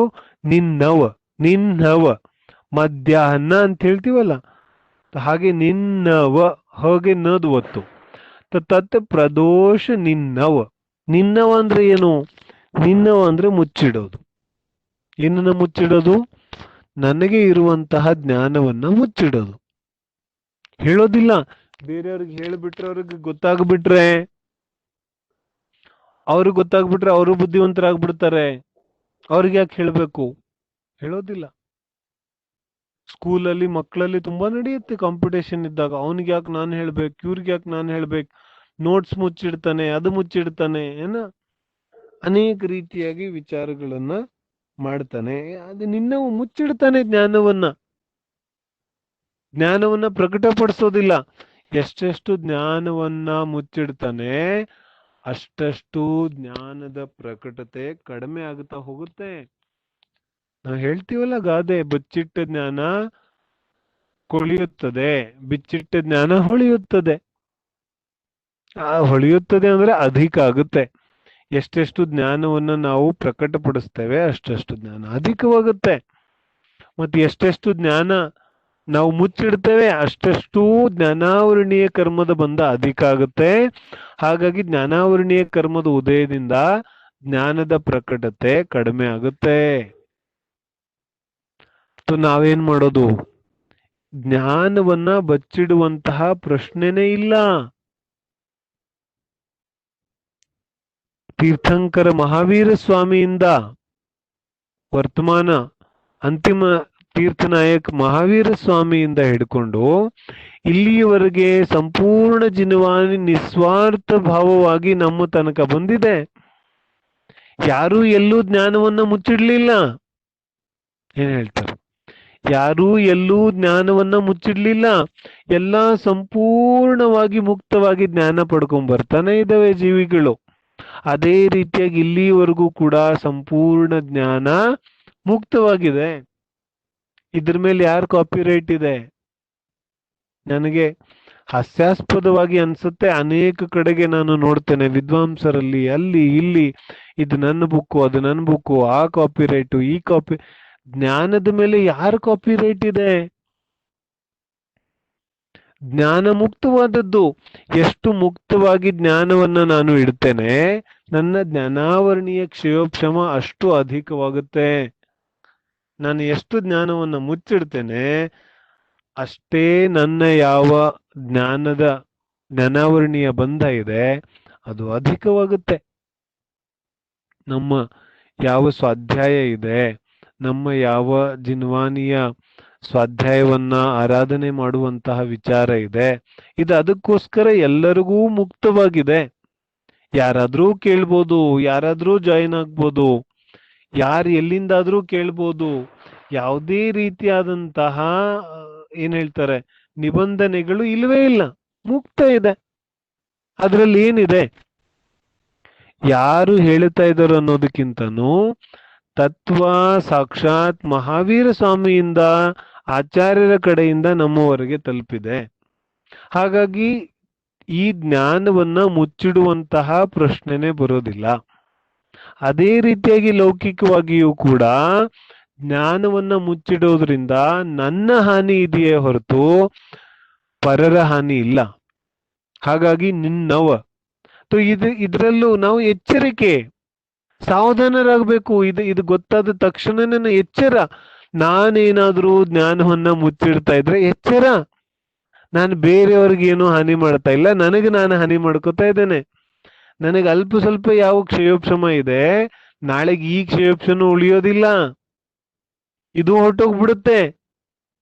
ಯಾರಿಂದ ಹೊರಟೋಯ್ತು ಹಾಗಾದ್ರೆ? ಈ ಕ್ಷಯೋಕ್ಷಮ ಇದೆಯಲ್ಲ, ಇದು ಯಾರಿಂದ ಹೊರಟೋಯ್ತು? ಯಾರ ಕಾರಣದಿಂದ ಹೊರಟೋಯ್ತು? ಇದಕ್ಕೆ ನಾನೇ ಕಾರಣ ಇದ್ದೇನೆ, ನಾನೇ ಕರ್ಮದ ಬಂಧ ಮಾಡಿದ್ದೇನೆ, ನಾನೇ ಭಾವಕರ್ಮವನ್ನ ಮಾಡಿದ್ದೇನೆ. ಅರ್ಥ ಆಗ್ತಿದೆ? ತತ್ ಪ್ರದೋಷ ನಿನ್ನವ ಮಾತ್ಸರ್ಯ. ಮಾತ್ಸರ್ಯ ಅಂದ್ರೆ ಏನು? ಅಹಂಕಾರ, ಅಸೂಹೆ, ಅಹಂಕಾರ. ಜ್ಞಾನದಲ್ಲಿ ಅಹಂಕಾರ. ಎಷ್ಟು ಅಹಂಕಾರ ಇರುತ್ತೆ ಅನೇಕ ಜನರಿಗೆ.